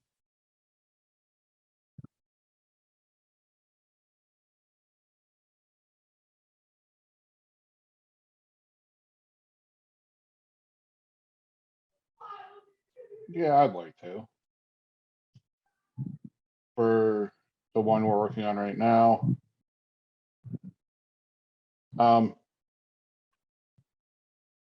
Engaging, ensuring an equitable learning environment for parents who have children with learning disabilities or suspected learning disabilities.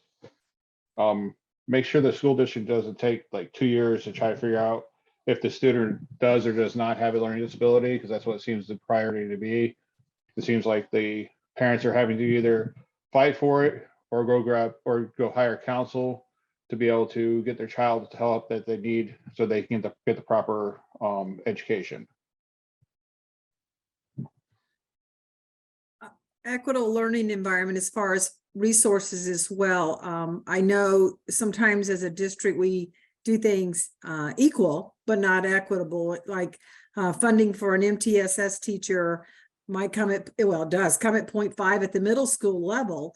And so everybody gets a 0.5. Well, there's schools that have 280 kids in the MTSS process and another school that has 27, but everybody gets a 0.5. It's just, things have to be equitable based on the needs. And that would help us a lot. There should be enough staff there to make sure we do all the processes ahead of time, as Mr. Tyler was saying, so that maybe we offer that support prior to staffing them ESE, if we had enough people there. And Linda, I'd agree with that. And I'd also add to that hiring of more counselors or psychologists to be able to administer the tests for the specific learning disability or the learning disability that the student may or may not have, so that it doesn't take, I know parents who have waited 2 years. I know myself, it took me having to go hire my own psychologist and have my child tested before the school district would even jump or do anything that I asked them to. I had to provide my own testing. I had to go out of pocket to be able to get my child help. So I think that's something that the school district definitely needs to prioritize, is if we just don't need to concentrate on our higher learning students. We need to concentrate on all the students equitably and make sure that the schools are properly manned, make sure the school district's properly manned, because I know there may be 4 or 5 psychologists for several, like tens of thousands of students that they have to see and test. It's just not equitable. It's not level. I will tell you, Mr. Tyler, they have tried as a district to hire them. It's just, they're not out there right now. but there is an issue. I will agree with you on that.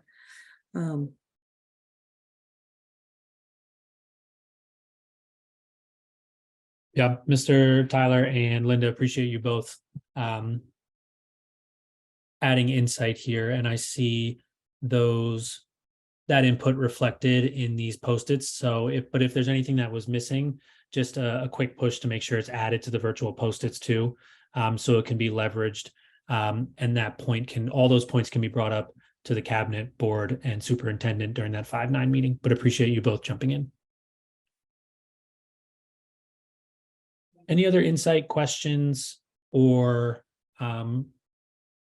further things we want to discuss as a group in terms of this priority, which is ensuring equitable learning environments?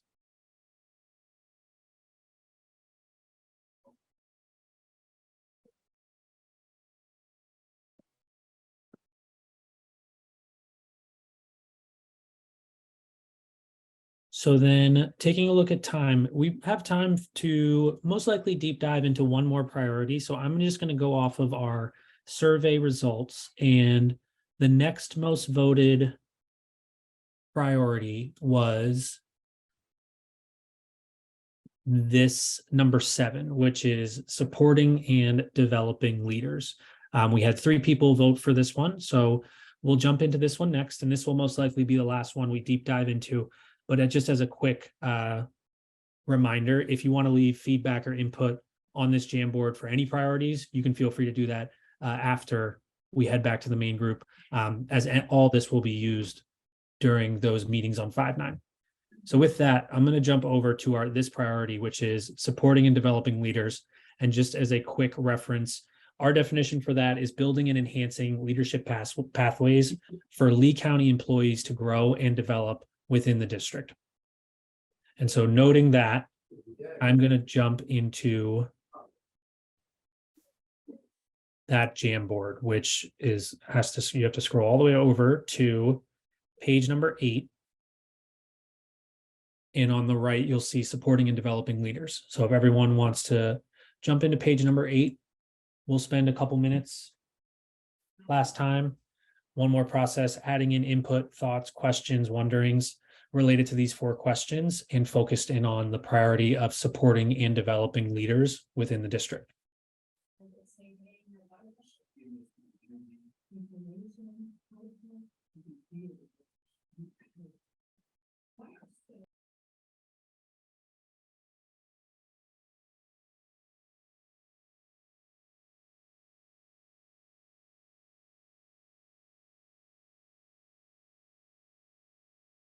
Yes, Amy, I just got your chat. I can go back, and I'll go back to the main page to just orient everyone to this priority. So this one we're focused in on is supporting and developing leaders. And the definition here is building and enhancing leadership pathways for Lee County employees to grow and develop in the district. And I'll just remain on this page for a little bit so everyone can keep that in mind as they're jumping into the Jamboard, but feel free to keep adding those thoughts on the Jamboard for this priority.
Okay, everyone, I want to be cognizant of time. So it is 7:34 and we are going to head back to the main room, which is located in that calendar invite.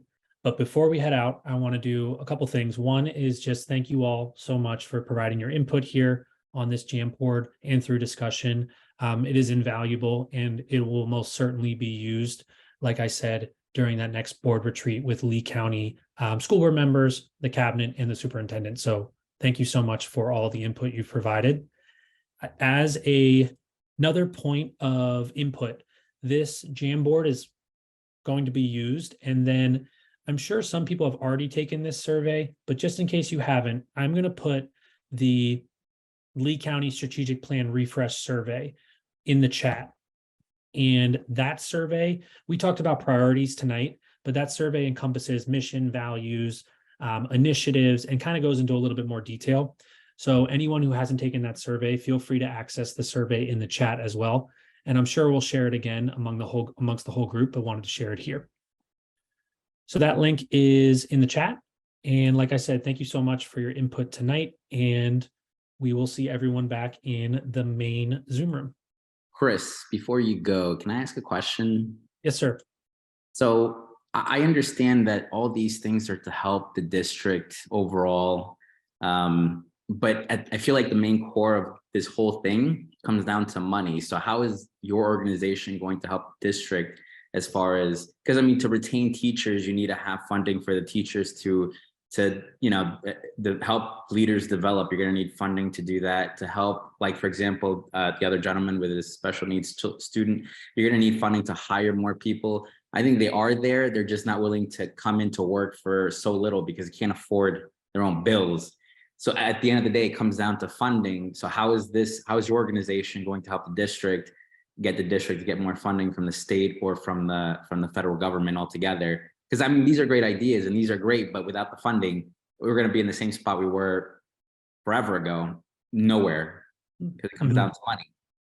Am I wrong, or am I misunderstanding something? Because I missed a couple of other DACA meetings, so I'm not really sure where you guys are or how you guys came into this, but the little bit I've seen today, a lot of these ideas come down to funding, and not just whether or not people care. Because I feel like we all care about our students, whether they're our students, whether they're children, whether they're, because we work there. At the end of the day, it's not about how much we care. It's also how much is going to be used. I mean, that's one of the reasons I feel Lee County has an issue with buses, because there isn't enough money to pass around to hire more bus drivers to lessen the load. So again, it comes down to funding. Am I missing something?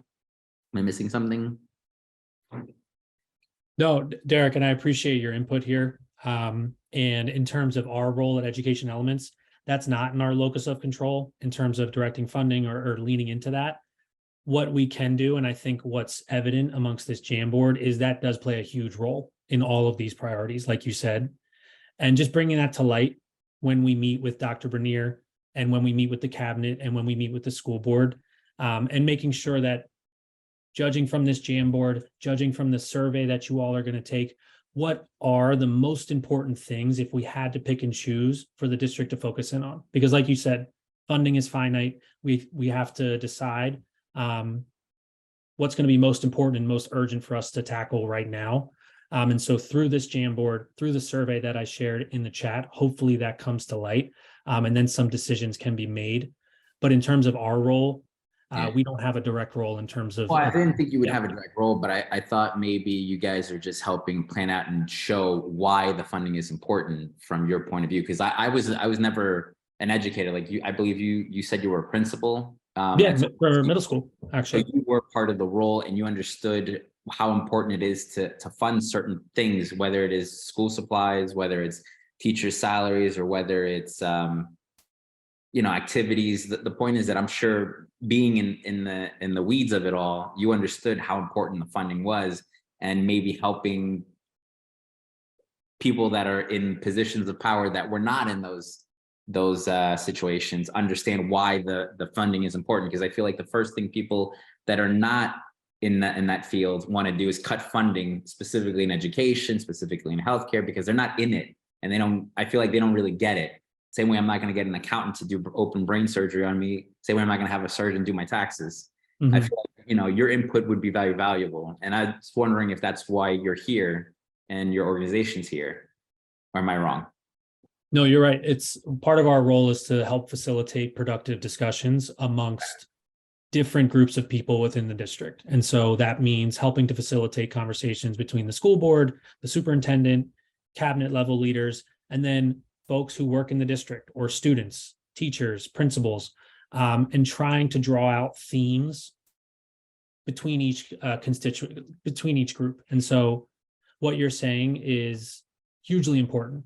And I would just ask Derek that, one, if it can be reflected either in this Jamboard or in the survey that you take, just making note of some of the constraints that you're mentioning.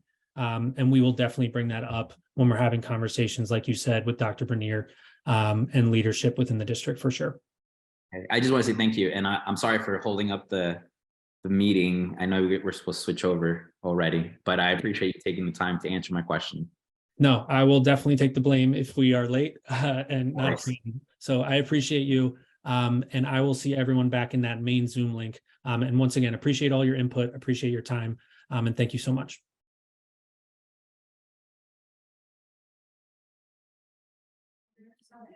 That seems to be everyone, Mr. Hertz. I've let everyone in. Okay. Well, A couple more stragglers coming in, but that seems to be the group. Technically, I think Jessica's is our chair here, right? Yeah, but I'm the one that's I'm the host. Unfortunately, I see we got a few more coming in. I know everybody defaults back to me from running the meeting, but Justin, you can probably go ahead and start with your piece now, and I would certainly encourage to drop in the chat the link to the Jamboard. Absolutely, I'll do that right now. All right. Okay, there you go. There is the link to the Jamboard. Everyone should have permission. Let me know if you run into any issues.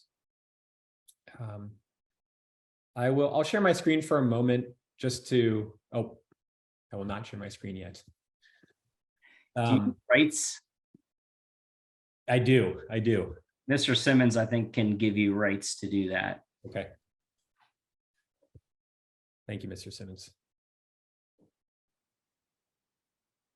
So as I was beginning to talk about in the whole group, what we really want to do is get your input on these priorities and also have a conversation about if there are elements in this priority list or priorities that are missing and any gaps that you see.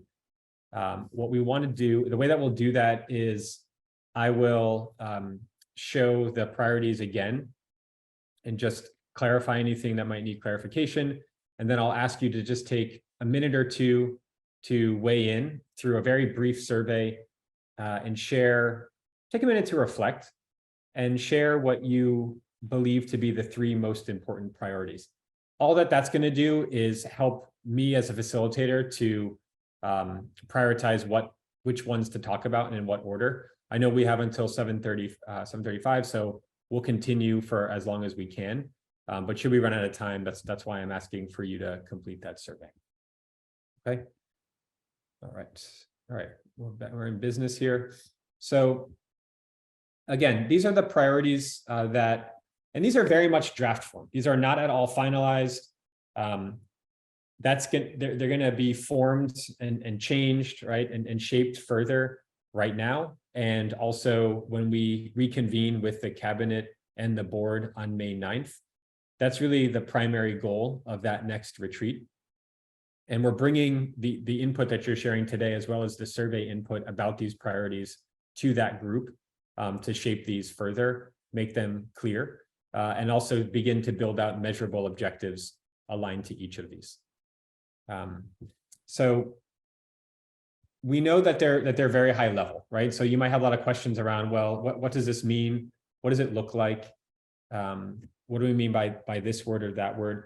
That's part of what I'm asking for your help with tonight.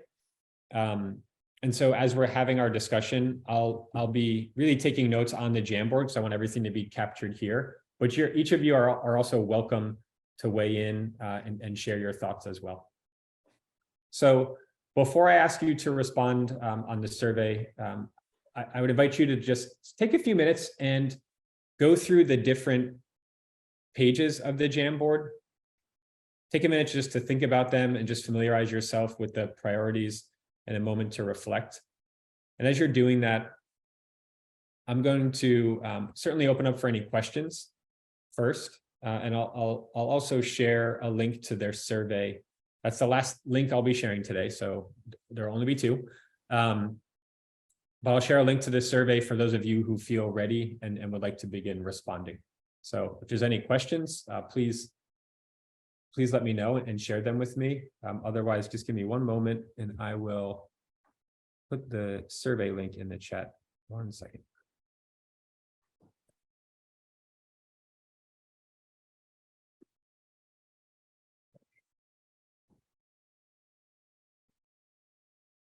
Justin, I do have a question before we start the survey. And sorry to interrupt, but about improving internal operation systems. That's probably the one that is the least clear to me in terms of, and that's because, you know, that's not part of my role. Understand. But if you could clarify a little bit more about what that looks like or what that contains. So that might, I appreciate the question. So that might be, for example, in human resources, the processes that are used for identifying and cultivating candidates who want to apply for different jobs. It might also refer to, just continuing with HR for a second, the process that's used in the tools and the workflows for supporting hiring, for example, and or communicating with building principals or different staff members around status of candidates, for example, right? Another example might be, though this kind of carries over into academics for sure, that it might include different practices and systems around data management related to student performance, protocols that are used, right, at different levels of the organization. I'm talking more at the district level. Does that help? Or would you like me to share? Okay, good. And that would span like all functional areas of the district as well. Okay.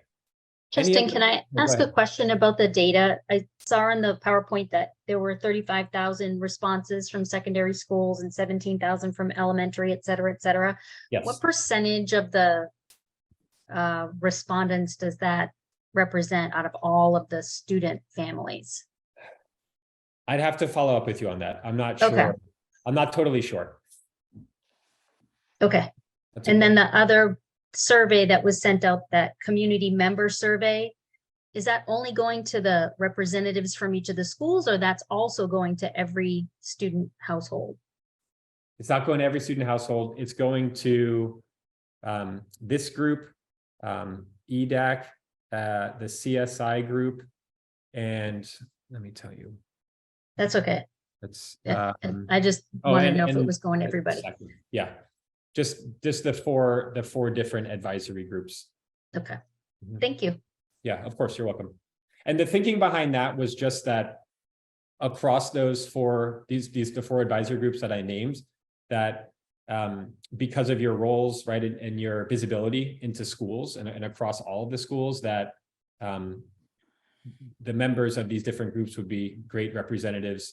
Of course, right, it's a representative as opposed to going straight to each person, but that was the thinking behind it, so you're aware. Okay. Any other questions? I see I got 3 responses so far, so thank you for those of you. And if you're just joining, let me drop the link for the survey again. Oh, go ahead. I had a quick question. Will the survey be available later? Or is this right now? I'm currently driving back from a 3rd grade field trip at Legoland. Oh, okay. Love Legoland. So this survey, this is just for our discussion right now. There is a separate survey that I believe actually you all may have received it already. There's a separate, more comprehensive survey that gets at one of the same questions around what you believe to be are the top 3 priorities. there's other questions in there as well. So this one is only available for now, but again, know that there's another survey. Okay. Okay.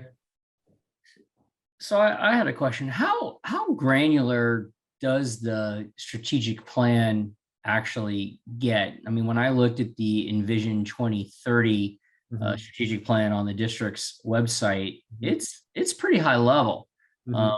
You know, at what point does it drill down into measurable or demonstrable objectives that people can look at? Yeah, that's a great question. So I know that for the current plan, there are on the website, there are spreadsheets that are linked either on the, I don't remember exactly. It's either on the website or within the PDF document. There are links to Google spreadsheets. Within those spreadsheets, there are very, very granular measurable objectives. Many of them, they're tied to different, I don't recall like the specific nomenclature of the current plan. But there are objectives tied to like an array of initiatives essentially underneath each of the focus areas. So, and that's, that's where we want to begin to get and work on with the board and cabinet members during the next retreat, is begin to identify those. The other thing too, in an exercise that we're going to lead them through, we'll be looking at those current objectives. So something I mentioned in the opening was how, just because conditions have changed, it doesn't make everything in the current plan irrelevant whatsoever, right? There's much that can and should be repurposed. And these priority areas are pretty broad, and that's by design, right? Because we want to have fewer of them so that some progress can be made, but they can also accommodate a range of like different initiatives, right? And actions that need to happen. Chair Hertz, does that help, or would you like me to pull some objectives? I think it helps, and I've looked at, I look at those spreadsheets, but it's interesting how you drive from picking your top 3 out of these to those more granular items that then I do see they have specific measurable targets. But for example, when I look at number 2, which I think is one of the top priorities in a way, I have, in my 12 or 14 years, however long I've been doing this now, let's see, about 12 years I've been on this committee, believe it or not. And one of the things that I continue to see the district struggles with is everybody rowing in the same direction. That we come to these meetings and the executives of the school board, the leadership committee or council, and the superintendent, they say these things, and people give us presentations about how it all works. And then when the members of this committee start to talk about it, what happens at the schools is often very different than what the people at quote unquote the district think is occurring.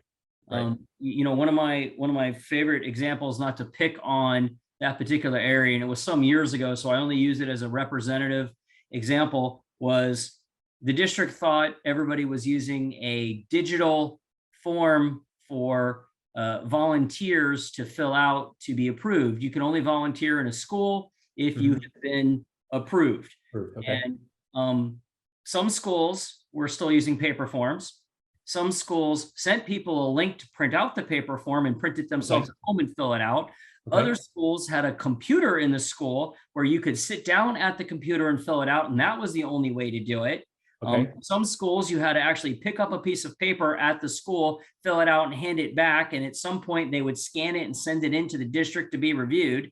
Okay. Meanwhile, the district thinks they have this automated system that everybody, using their smart device or computer could fill out the form. And they were quite shocked to find out that's not at all how it was working. And there was this huge bottleneck of people offering to volunteer, not being able to, and complaints of people saying, I went to my school and said I wanted to volunteer and I never got approved. And 2 months later, I lost interest and I quit calling to ask if I could volunteer at the school.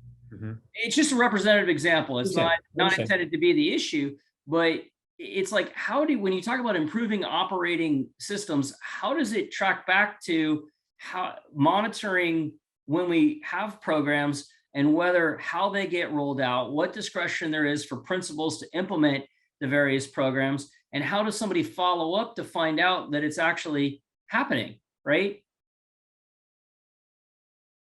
Yeah. Yeah. I certainly understand that specific example, right? Where it's like, well, this is the process and this is how we think it's being implemented, but it's taking many different forms and shapes. But at the end of the day, right? Well, there's many outcomes and consequences to it, but the one that you shared was like a volunteer who wasn't sure if they're actually approved, right? In which case that person could be helping a school or students or whatever the case may be, but wasn't able to because of that, right? Which is reflective of whether or not there's oversight and an awareness of implementation and maintenance of certain operational systems, right? And the other thing you mentioned too was, to what degree do schools and leaders and teachers and staff members in those schools have some level of flexibility around systems and not, right? And if I could ground this, right? I mean, that's very much grounded in what we're talking about today. If I can invite you to add that to add some notes about that to our Jamboard, I would appreciate it. And if I'm just looking at as the survey results are coming in. So, and by the way, as I'm doing that, please feel free to start adding thoughts there if you haven't already. The ones that I'm seeing, let's see, preparing students for life after graduation.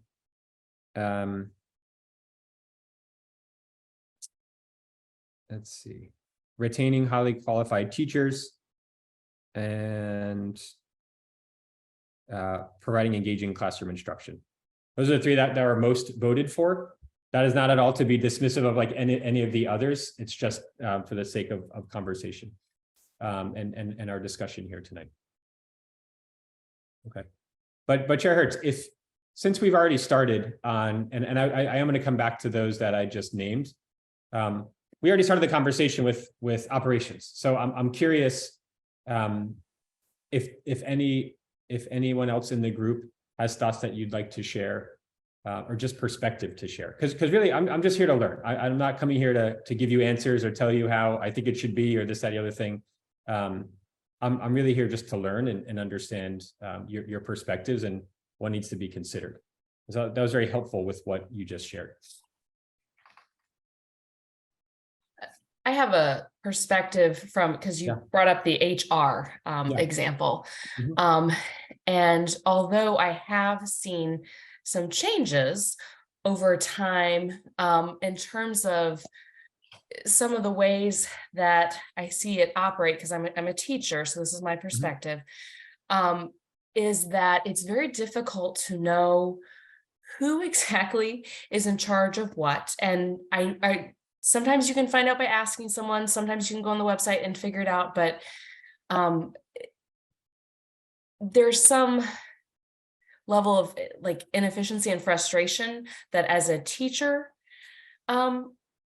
I've run into, and I remember going through the process of being hired, and I realized that they need to be very specific. But if we're looking at retaining qualified teachers, when I was working on adding to my license to get myself to be qualified for the new position I'd taken, yes, that process was extremely difficult, and there were laws that changed in the middle of me doing it. But just even knowing the process, and I would get different answers from different people about what I needed to do. Some people would say, oh, you can just take the test. Some people would say, oh, you have to take all the courses. And even within me following up with the person that they told me to follow up with. So I don't have a solution. This is just a perspective that as a teacher and working with a number of teachers, that there are definitely some things that are very frustrating and kind of, like you said, Hertz about the volunteer that wants to give up. Sometimes I, as a teacher, just feel like, oh, it's not worth pursuing. And since we are facing a teacher shortage, that's definitely not something we want to be inspiring in people, is that feeling of frustration. Absolutely. And I see hands coming up. So I want to just make sure I understand what you shared. So who is in charge of what? Do you mean that like for everything, everything from curriculum benefits, to licensure to benefits, Okay. all of it. It's very confusing because it does change sometimes from year to year. And there's nothing that's, at least I haven't caught something that's sent out that explains it, which, it comes down to communication, I guess. So then the second thing that you shared for licensure was just the process and how it's difficult for you, right? And kind of almost right. And part of it, I came in from out of state, so I had a license from a different state, and finding someone that could tell me definitively what I needed to do to correct my licensure was very difficult. And I know we get a lot of teachers from out of state, and that is a process that could probably be improved. Thank you. Okay, and that's on the Jamboard. If I mistyped anything, please correct it. Kelly, I see you have your hand raised. Hi there. Thank you. Of course. I am a rehire. I left the classroom for 10 years and I returned at the semester this year. Okay. So I've been observing as a parent for the past 20 years. But anyway, when I returned, I had a very similar process. No one knew what to tell me. And I get different answers depending on who I ask. And so, I just hope and pray that everything's going to be fine and that my certificate's going to renew and I'm going to have all the points I need, because it doesn't seem clear. And I don't know if that's maybe how the state communicates the information. It could be that, but I don't know if there needs to be a liaison between the two, but I did have a similar experience. So I'm guessing we're not the only two. Yeah, thank you for sharing. And I just wanted to call something out real quick. You'll notice I put a +1 because you shared. So if what I'll invite each of you to do, if somebody already added something that you feel is relevant to you as well, and you just want to say, yep, this absolutely resonates with me, please just add a +1, or if there's already 1, 2, so on and so forth. Okay. Jamie, you had your hand up. Where did Jamie go? Jamie. Yes, I'm here. Can you hear me? Yes. Hello. Okay, perfect. Hello. I'm not sure if this would go under operations or even strengthening community partnerships, but something that I hear consistently at the high school that I represent is the students that are in, like, I think it's dual enrollment, or they're going to college half the day and in the high school half the day, or however that works, was getting their curriculum. It didn't seem like every single student got their books in time to actually start class. Some of that was because of a backlog, or I honestly can't remember specifically. I say backlog. I can't come I understand what you're saying. Like, are you getting at, oh, sorry if I cut you off. You're fine. You're fine. And another part of it was the professors changing the course material, like, before day one. Okay. Like right before class started or as class started. And so I think what these specific parents that are consistently bringing this up are, how do we get FSW and FGCU to be better at this?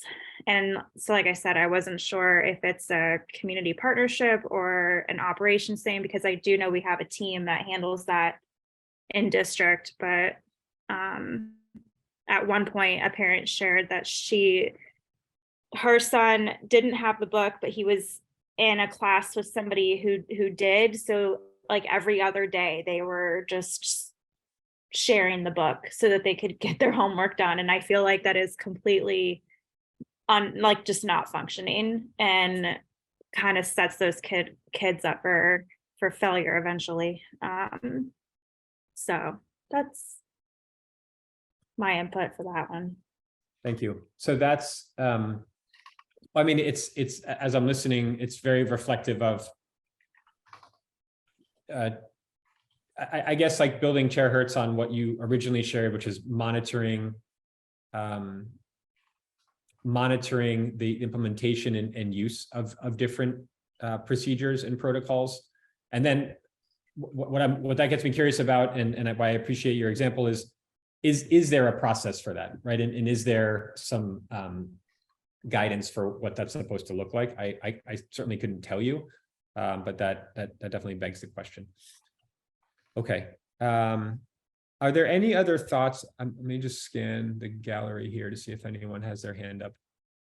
Any other thoughts on this operational priority before? Okay, Sarah, if you could please, yeah. Yeah. You. No, I just wanted to piggyback off of the hiring, Okay. Challenges, let's say. It also extends to athletics Okay. when you're trying to bring in coaches and, Okay. Certain requirements such as first aid and CPR. We have very qualified people who are, let's say firefighters. So they carry a basic life support certification. While the district then requires them to have a first aid certification as well, only because they fail to realize that first aid is part of the basic life support certification in itself. And then it also seems to vary from school to school as to who oversees that school and who is looking at those types of certifications and I see. things along those lines. Who oversees the school in terms of HR approving and approving those hires and their certifications, etc. Like whatever paperwork that they might need, like the CPR, for example. Okay. Right. Okay.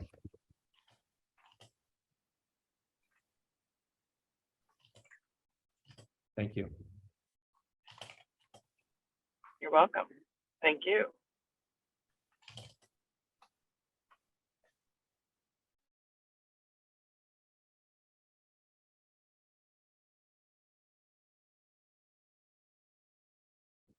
Okay.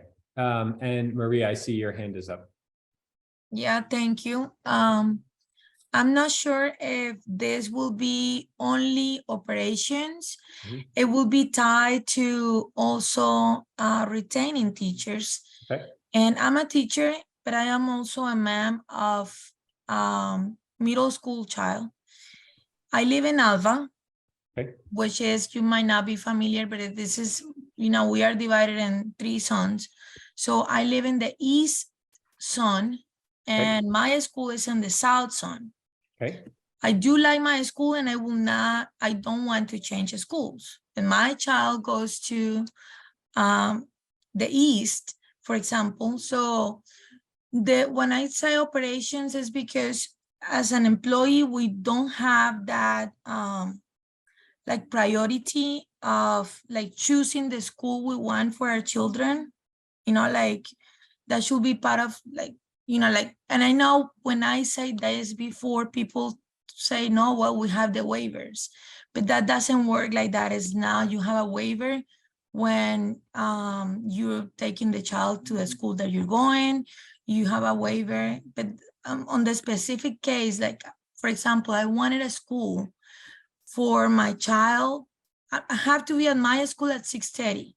So I was hoping to have, to be able to get a school bus that pick up my child, before I can go to my school, instead of leaving him waiting for an hour at the school bus at the stop.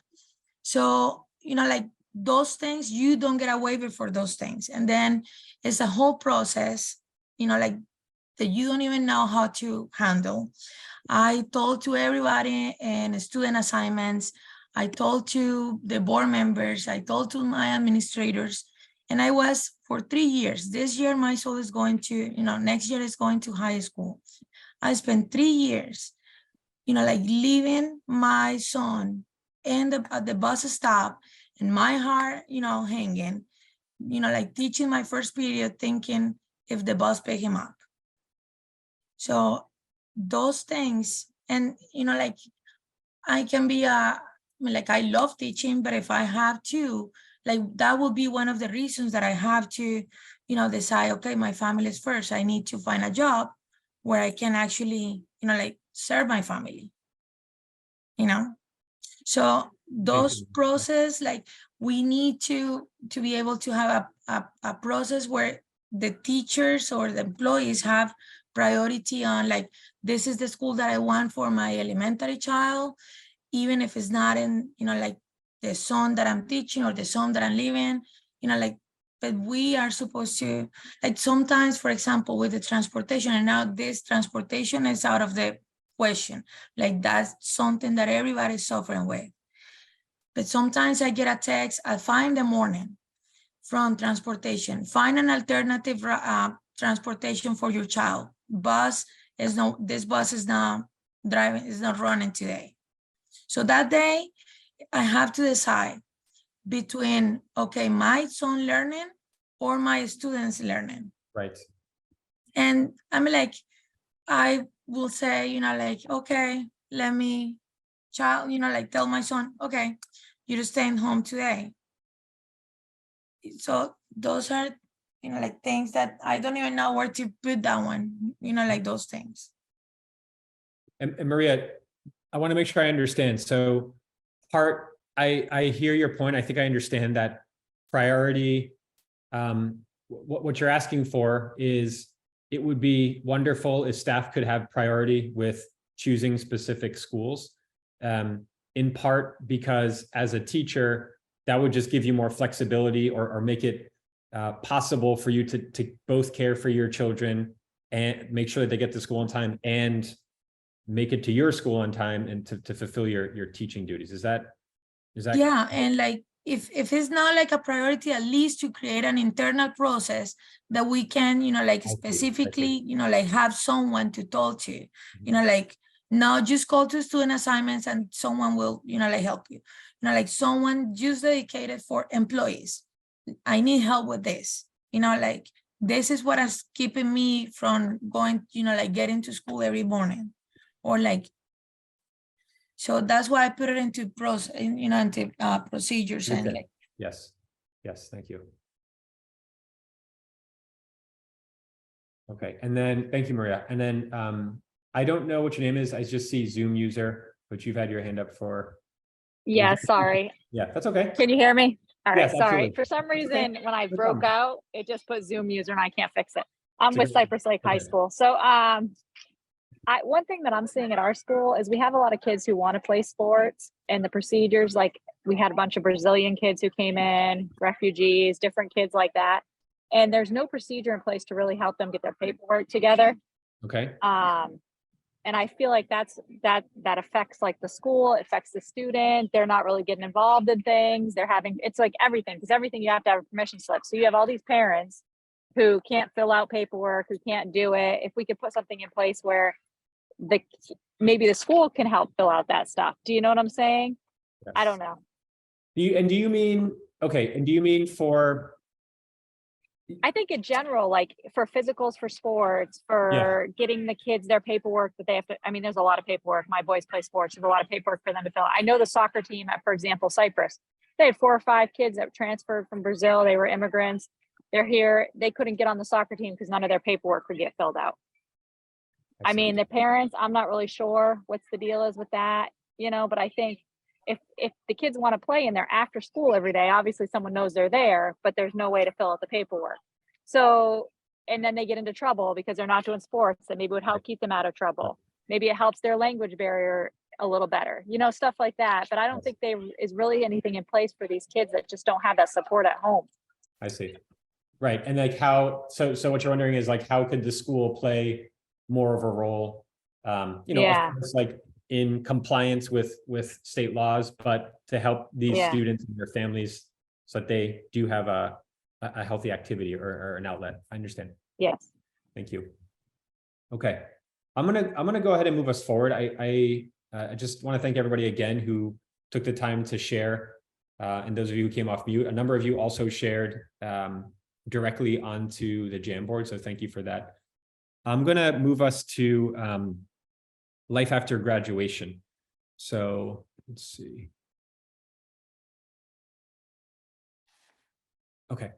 So a number of people weighed in and voted for making sure that improving the way that students are prepared for life after graduation is a priority within the strategic plan. I see one comment on here. If whoever wrote that, if you'd like to elaborate, no worries. If not, I'm just opening up the space. But I'd like to open it up to the group again, just to share your thoughts with us on. I see some hands raised. I don't know if they're. I think those might be from before.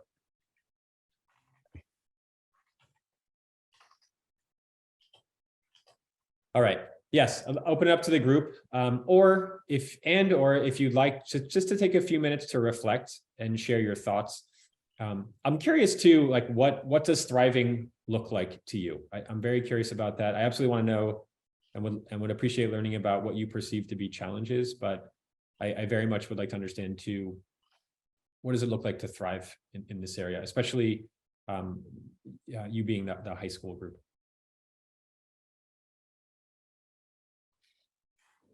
I'll jump in and share. One of the challenges is the ratio of guidance counselors to students. Students trying to get meaningful time with guidance counselors and having them have the knowledge of that student's future path and be able to guide them is difficult. And even more so probably at the more sophisticated schools. So for example, I represent North Fort Myers High School, which, Mr. Simmons can correct me if I'm wrong, but maybe one of the most complicated high schools we have. They have a theater program that has major, or rather they have a number of performing arts. I probably can't even lay them all out, but they have a number of performing arts specialties where the students have certain criteria to get a performing arts diploma.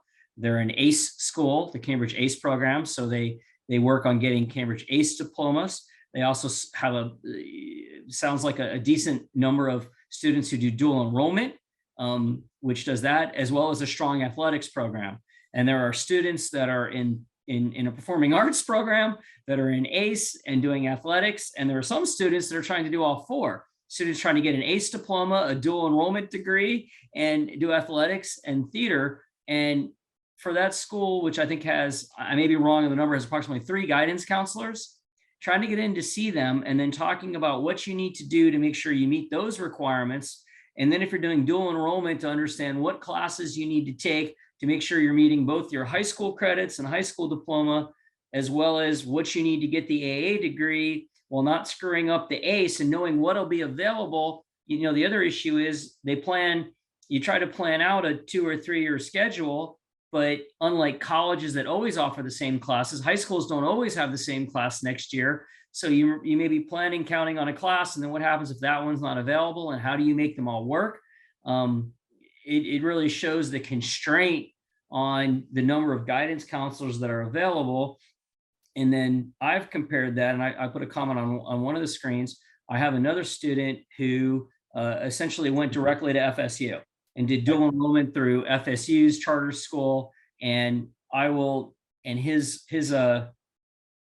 I don't know what terms we're allowed to use, his significant other in school, she goes to a district high school, and his experience in working directly with FSW is leaps and bounds ahead of what his girlfriend's experience was in working through a high school. He would have his classes already confirmed before she was even able to start to try to pick classes. So his schedule is way better than hers, because they were all available when he was picking. Those are just some, representative examples I can give that I've seen. And I'm sure that carries out throughout. We have schools like Ida Baker that has different academies, and people are trying to get certificates. I know students that were trying to work with the technical colleges to get welding certificates, and how to get into those programs, and understanding the deadlines and how that gets promulgated out through the district so that they understand when they have to apply and how they make that and how they meet those criteria. Those are all tough things. And that's all about preparing them for life after graduation, because, that child ended up being able to get a welding certificate and is out making significant dollars right out of high school. It's pretty impressive, what they can do, but it got in the program by the skin of his teeth. And it was not a clear process, and what tests to take and how to get the right paperwork. And it was a struggle.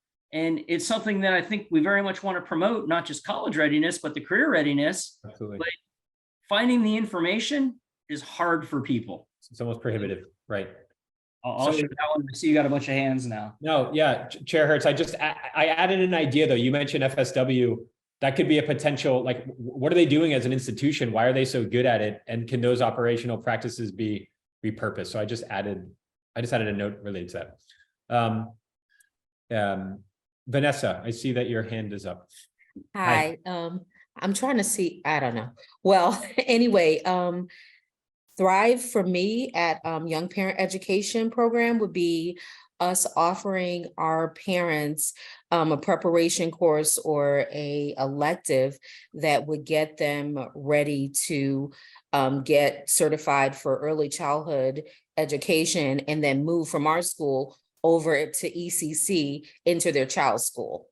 That would be fantastic. Can you say that last thing again? I want to make sure I follow. So we offer an elective that will prepare them to be able to go over to the early childhood center and work in the rooms that their children are already in. I see. Because they're already parents. So their biggest concern is, okay, how am I going to get out of school? What am I going to do? How am I going to provide for my child? And so it's compounded for them because they have children already. Thank you. And I took notes there, but please correct that if anything's can be improved. Okay. Jessica, I see your hand is up. I don't think that's from before. I think that is new. Yeah, that is new. I was just addressing the question of what would it look like for the district to thrive in this area. And beyond just knowing the requirements for this, but I also think, and it does carry over into some other priorities like connections with community, but I think having internship opportunities at different high schools and vocational training at the high school themselves. I know I've talked to some of our guidance counselors and some of the teachers, because I work in reading. So we get students that tend to have lower GPAs that have struggled, but may be fantastic with cars. And the vocational college has a very high GPA requirement. So if these kids, their passion is not reading, some of these opportunities are lost to them. And I think it would be having vocational programs to match all the academic programs that we have at all the different high schools, so that it's not a one size fits all. And more certifications. I know they can get some in food prep and computer programs and stuff, but there are a lot of kids that would really benefit from more opportunities and more connections to communities, employers. Again, I know that kind of carries over into other areas, but that's from my perspective. I've got 3 kids, they'll probably all be college bound, but I see the students every day that aren't. And with the cost of college now, I mean, it's even testing for college, ACT and SAT can be very cost prohibitive for some students. They can only do the school ones that are offered, which that's an excellent thing that the school offers them, but there are a lot of barriers for students that I see right now.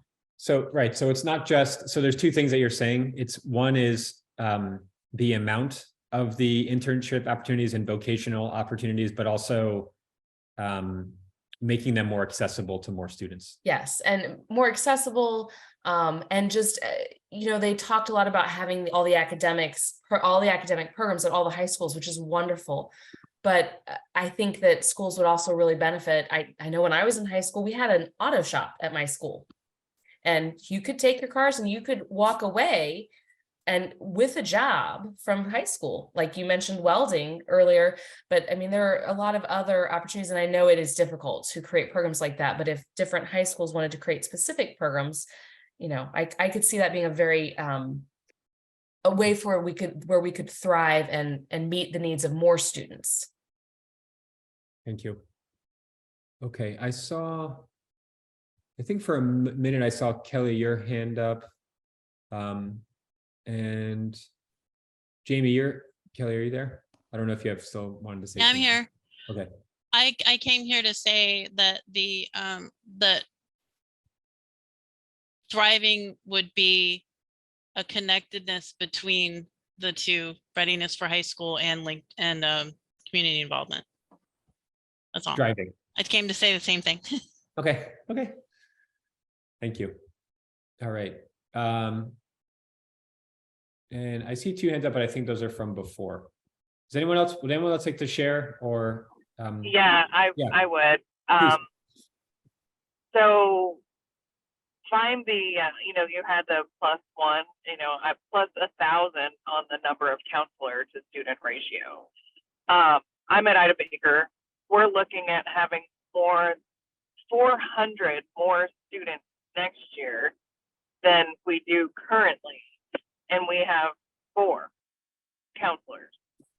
And you think about, trying to tailor to every student's individual needs. Well, also, they're responsible with meeting the needs of students who are simply in crisis and, the mental needs as well. So they are stretched beyond this.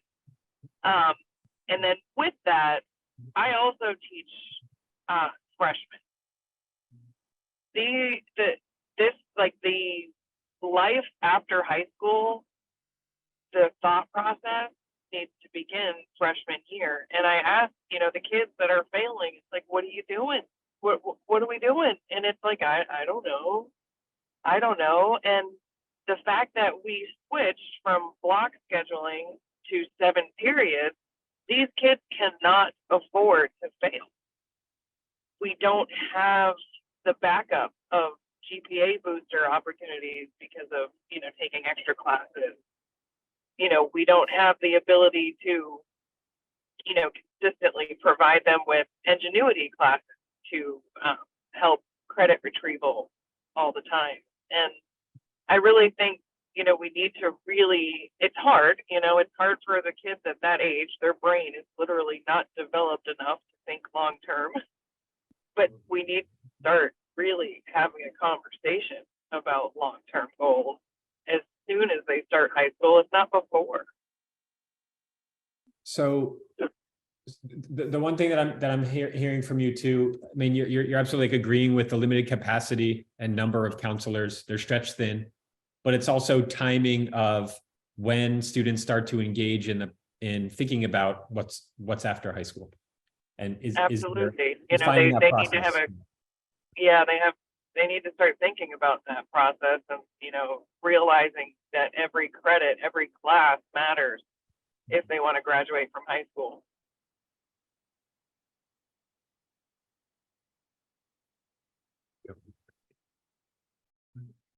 Justin, I apologize for interrupting. I just wanted to give you a heads up that we're 5 minutes away from the rejoining the group, Yes. the assigned time. So yes, thank you for that. So I know we only have 5 minutes, and I do see a few hands up, and I would like to just get a couple of ideas, and I know that this is it deserves years, if not more, of talking about and figuring out, but retaining highly qualified teachers was highly highly rated. So in our last 5 minutes here, I see that a few of you have already added ideas. Thank you again, Jessica, for the time check. Yeah, if we could elaborate, those of you who did share, if you'd like to elaborate, or if anyone would like to share on retaining highly qualified teachers, for any of these 4 questions, please do. Salary would be a big one, especially for the veteran teacher.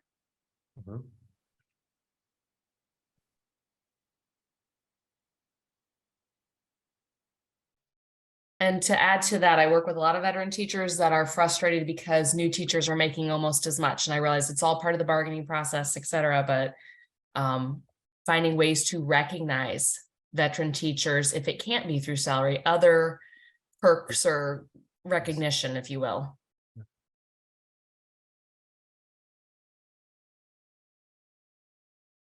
Thank you.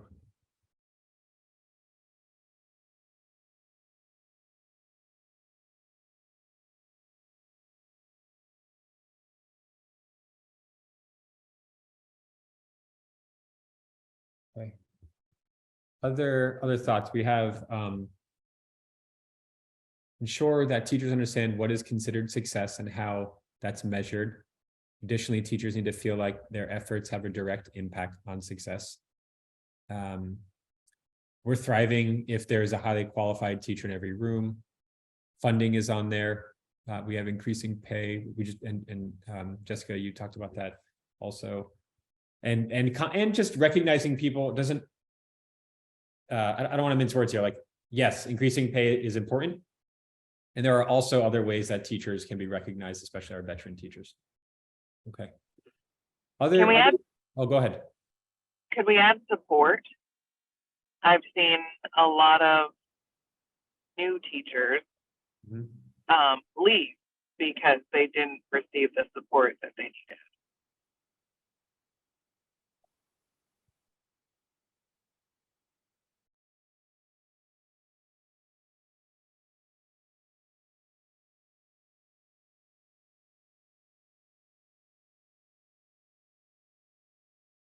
I put that in thriving, but that new teachers would feel highly supported. Okay. All right, we have 2 minutes left. Other thoughts, ideas, anecdotes that people want to share, examples that we can bring to this group and this Jamboard tonight before we head back to our the main room. One other thing. Oh, I see the Zoom user has their hand up. Zoom user. Sorry, I forgot their name. Oh, sorry, Sarah. So Sarah, I yeah, think thank you, one of the things that I'm seeing a lot at my kids' school is, number one, classes aren't being announced soon enough, but they're also not having high level classes because they don't have the teachers. Like, they're losing a lot of these high level teachers. Like, for example, the teacher who taught AP chemistry, he's going to teach online because he can make more money. The teacher that taught, they don't have someone for AP calculus right now. Like, I mean, these are classes that are pretty important for graduation and for kids being successful, and they're not offering them because they don't have teachers. And to me, it's like we're watering down, even going from an 8 block to a 7 block. Now it's harder for the kids with dual enrollments because their schedules in college are every other, and now we're only having it, it's harder for them to plan their schedule, where they could have just done certain days and stuff like that. Thank you. And I speak to that as well. I think with the, people have a choice, right? So public school, private school, and with the new expansion of the waivers, people can take that money and go to a private school and have access to those sorts of things. And so you're in competition with online schools and all these charter schools. And so you're right. I mean, you have to have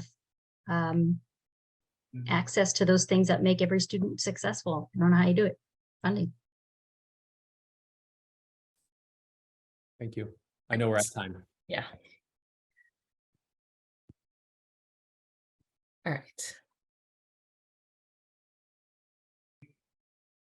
So I think everybody needs to just click the link they had that they used to get into the meeting originally tonight, and should take you back to the original meeting. You don't have to leave this one, by the way. If you just go back and click the link, it'll prompt you to leave this meeting. I'm saying you don't have to Oh, click okay. out and click the link. I've tried it. If you just click the link, it's one less step. Thank you, Jared. Thank you, everybody, for sharing and speaking with me. I appreciate it. Thank you very much. Okay. Okay, I see all of our executive directors are back, so I'm thinking everybody's come back now. Okay, we can go ahead and start with our breakout group reports. Why don't we start with our elementary school group? Hi, everybody. So the first thing that we actually did was appoint our co-chair. And that was Julia. And I'm sorry, Julia, I don't know your last name. So if you don't mind chiming in with what that was, that would be helpful. But she will be our co-chair from here on out and was taking notes. So I can hand it over to her if she's ready.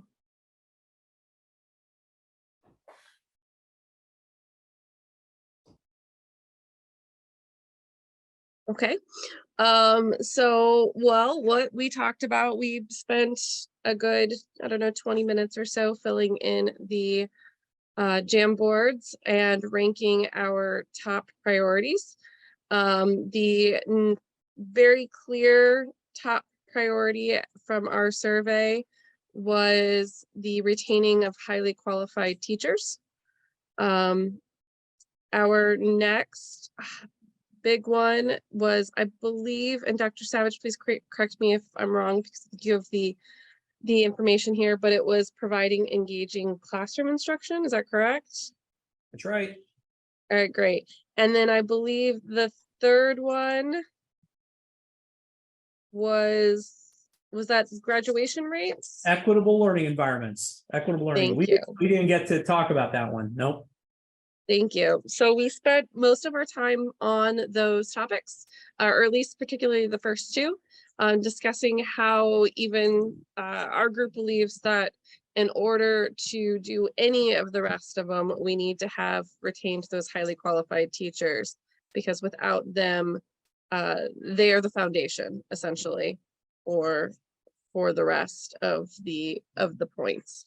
So, and including particularly the engagement of effective teaching, because again, without the effective teachers, it is harder at least to get students engaged. Did you want me to go through every point on our jam boards? Because there's quite a bit here in the 4 quadrants on 7 different topics. I think it might be best just to sort of hit the highlights, if you will, or what the top, just a couple of the top thoughts. Sure. So particularly with retaining, we did spend most of our time on retaining highly qualified teachers. For us, that looked like making sure that we keep teachers in our district and not leaving the profession altogether, retaining teachers that are experts and certified at teaching, that we discussed how school culture is impacted by having highly qualified teachers and retaining them, and how much that plays a role in increasing school culture can also help increase keeping highly qualified teachers. And that in order to be thriving in area schools, they need to be fully staffed. In terms of what the priorities looked for the strategic plan, how could we help move that forward, and suggestions on moving that forward.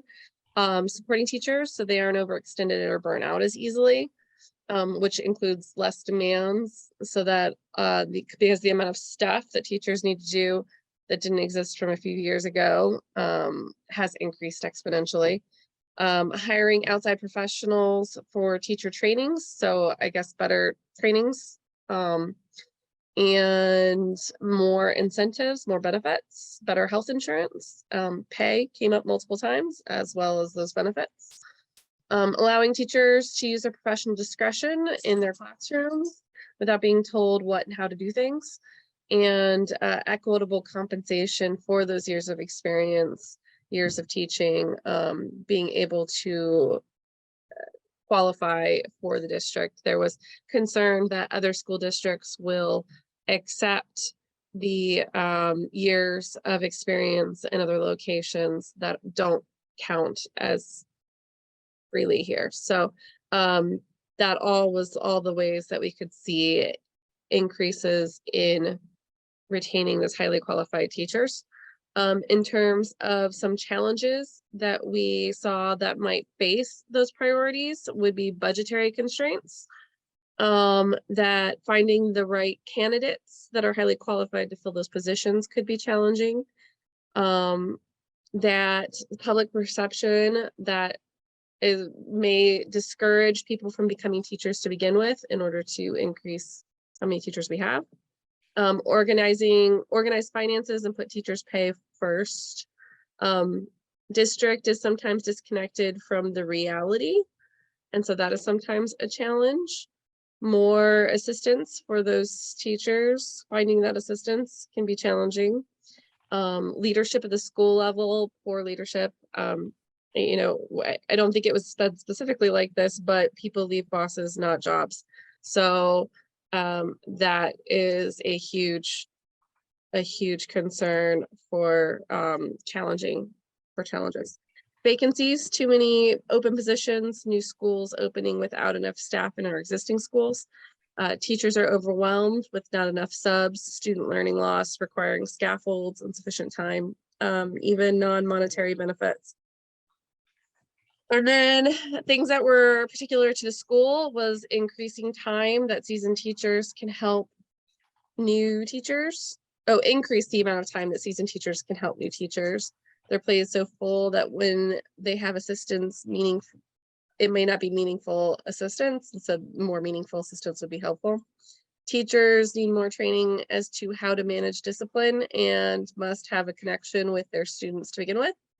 Addressing discipline, as it seems to be a significant area of concern and a deterrent to retaining highly qualified teachers. Increasing demands year over year. Teachers are being asked to increase productivity to the point where work-life balance is hard to maintain. And the way that the rubric for what a highly effective teacher is or has to do is written so subjective that it's hard to get. And if I'm sorry, I can't read all of this yet. Some admin just handed out like Skittles. That was the slide that had the most feedback from us because that was our number one. Do you want me to go into all three of our top three, or are we good there? I think that's probably good to give folks a flavor of what you guys were looking at, and just like we saw from the February minutes, the Jamboards will all be attached, so everybody has the opportunity to review them. And I'll comment that when I presented our quarterly report to the board, I heavily encouraged the board to look at those minutes and get those details, and encourage them to do that. And I will tell our group, I probably should have mentioned the opening, but we got a lot of positive feedback from the board about the work that this particular committee does and the feedback the board gets from us. And we got a lot of kudos from the board for doing that, and got asked to continue providing the type of feedback we're doing here. So with that said, I think that takes us to middle school to get your sort of top items and what you think the most important things to share are with the group.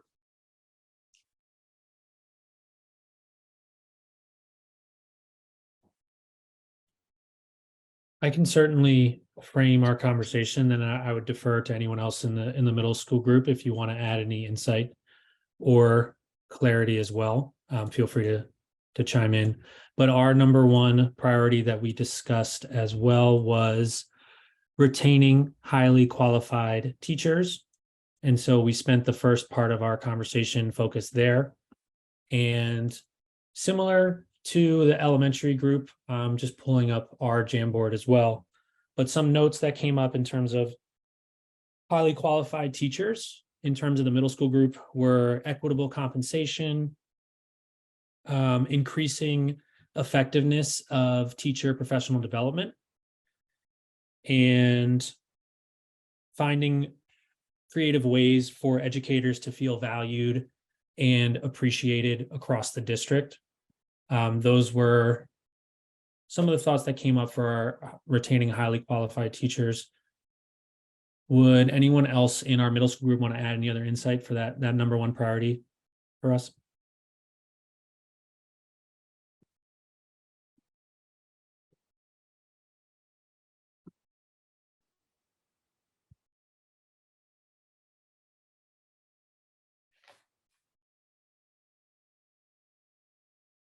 In terms of our number two, then, we talked a lot about providing engaging classroom instruction.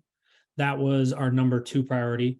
And we focused on, once again, training for teachers and really highlighting like how we're setting up teachers for success to provide that engaging classroom instruction, and the processes we're putting in place to make sure our classrooms are engaging students. And in terms of from a middle school lens, there was some talk about the middle school schedule and making sure that teachers are potentially finding ways throughout their day to get that planning time or free time so that they can effectively prep to be in front of their kids and provide those engaging learning environments as much as possible. For our third priority, it was preparing for students after graduation and looking at our Jamboard. We talked a lot about career planning, vocational options, really trying to improve CTE programs across the district and considering different pathways for students and making sure that those pathways are open and there's options for students to choose the direction they want to go in. And those were most of our top three priorities. And then the other thought that came up amongst the middle school group was just considering budgetary restraints and how that plays into these priorities and how that'll eventually play into any decisions that are made moving forward. That was a conversation that came up towards the end of our time together as well. Thank you very much for jumping in and helping us with that update. And then I think Jessica has the high school report out for us. So in the high school group, our top three priorities were preparing students for graduation, retaining highly qualified teachers, and engaging classroom instruction. We actually ended up also discussing improving internal operations because that actually had a lot to do with our discussion that we had about retaining highly qualified teachers. Some of the things that came up in the operations discussion included some of the difficulties in figuring out licensure and with the HR and the hiring process and how that affects the number of teachers that get hired. Some of the things that we also discussed, and I apologize, I don't have in quite the same order because as I said, we looked at improving internal operating systems as well as the retaining highly qualified teachers. But it's all very connected. We talked, like as many of you guys did, about salary and supporting the first year teachers and how that would be something that would show that we were thriving when those teachers looked well supported.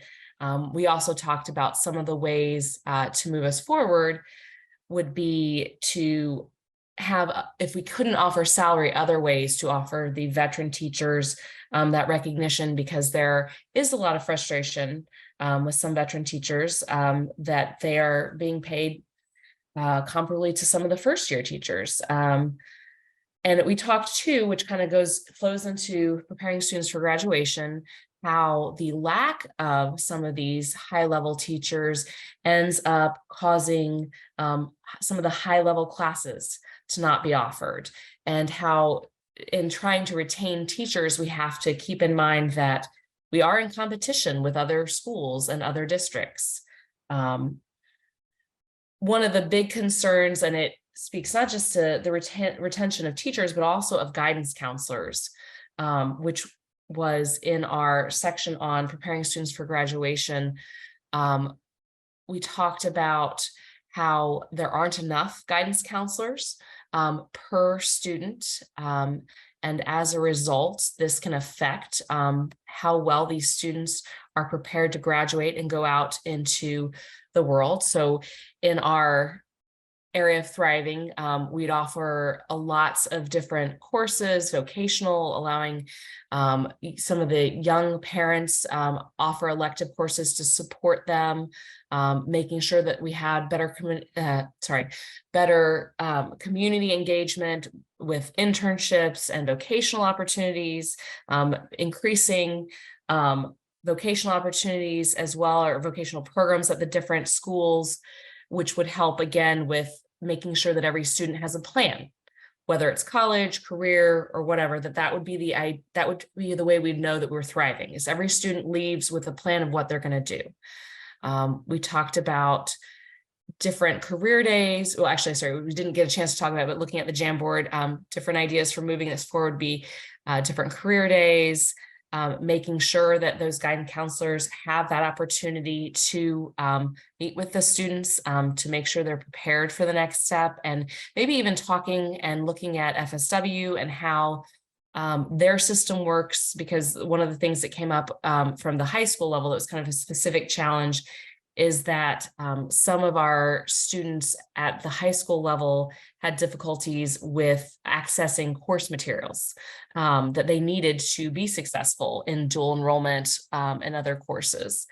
And then for our last one, engaging classroom instruction, we actually kind of ran out of time to discuss that because of some of the things that came up in the other ones. Like I said, we ended up discussing improving internal operations as well. And engaging classroom instruction kind of also goes along with something that came up in that section, which was making athletics more accessible to all students through improving the processes by which coaches and students could get involved. So not just connecting students through the classroom instruction, but also connecting them more to their high school community. If I missed something, please feel free to jump in. I was trying to look both at the Jamboard and my notes, so. All right, well, thank you very much for that update. That will take us to public comment from any non-DAC members on non-agenda items.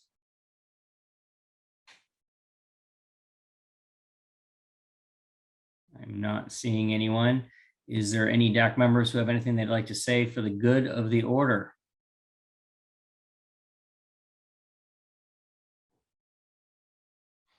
All right, our next meeting will be May 31st. That will be our last meeting. And also I'll mention that at least my SAC requested to get a list of next year's DAC meeting dates. So I'll make sure at the executive committee that we start to talk about that and start to circulate what the dates will be for next year. So that goes out to all of you and to the principals, and you can share that with your SACs for people that are interested in that, because I know I got that request from someone in my SAC. So we'll be sure to follow up on that at our next meeting. And with that, I would happily entertain a motion to adjourn. Yes, please. Ms. Merchant motion, and I'll second. Who's the Chelsea second? Robinson. Thank you, Chelsea. Just so Christine gets it all for us. With that, everyone have a great night. I think this was an engaging topic, and I look forward to seeing everybody May 31st. Thank you.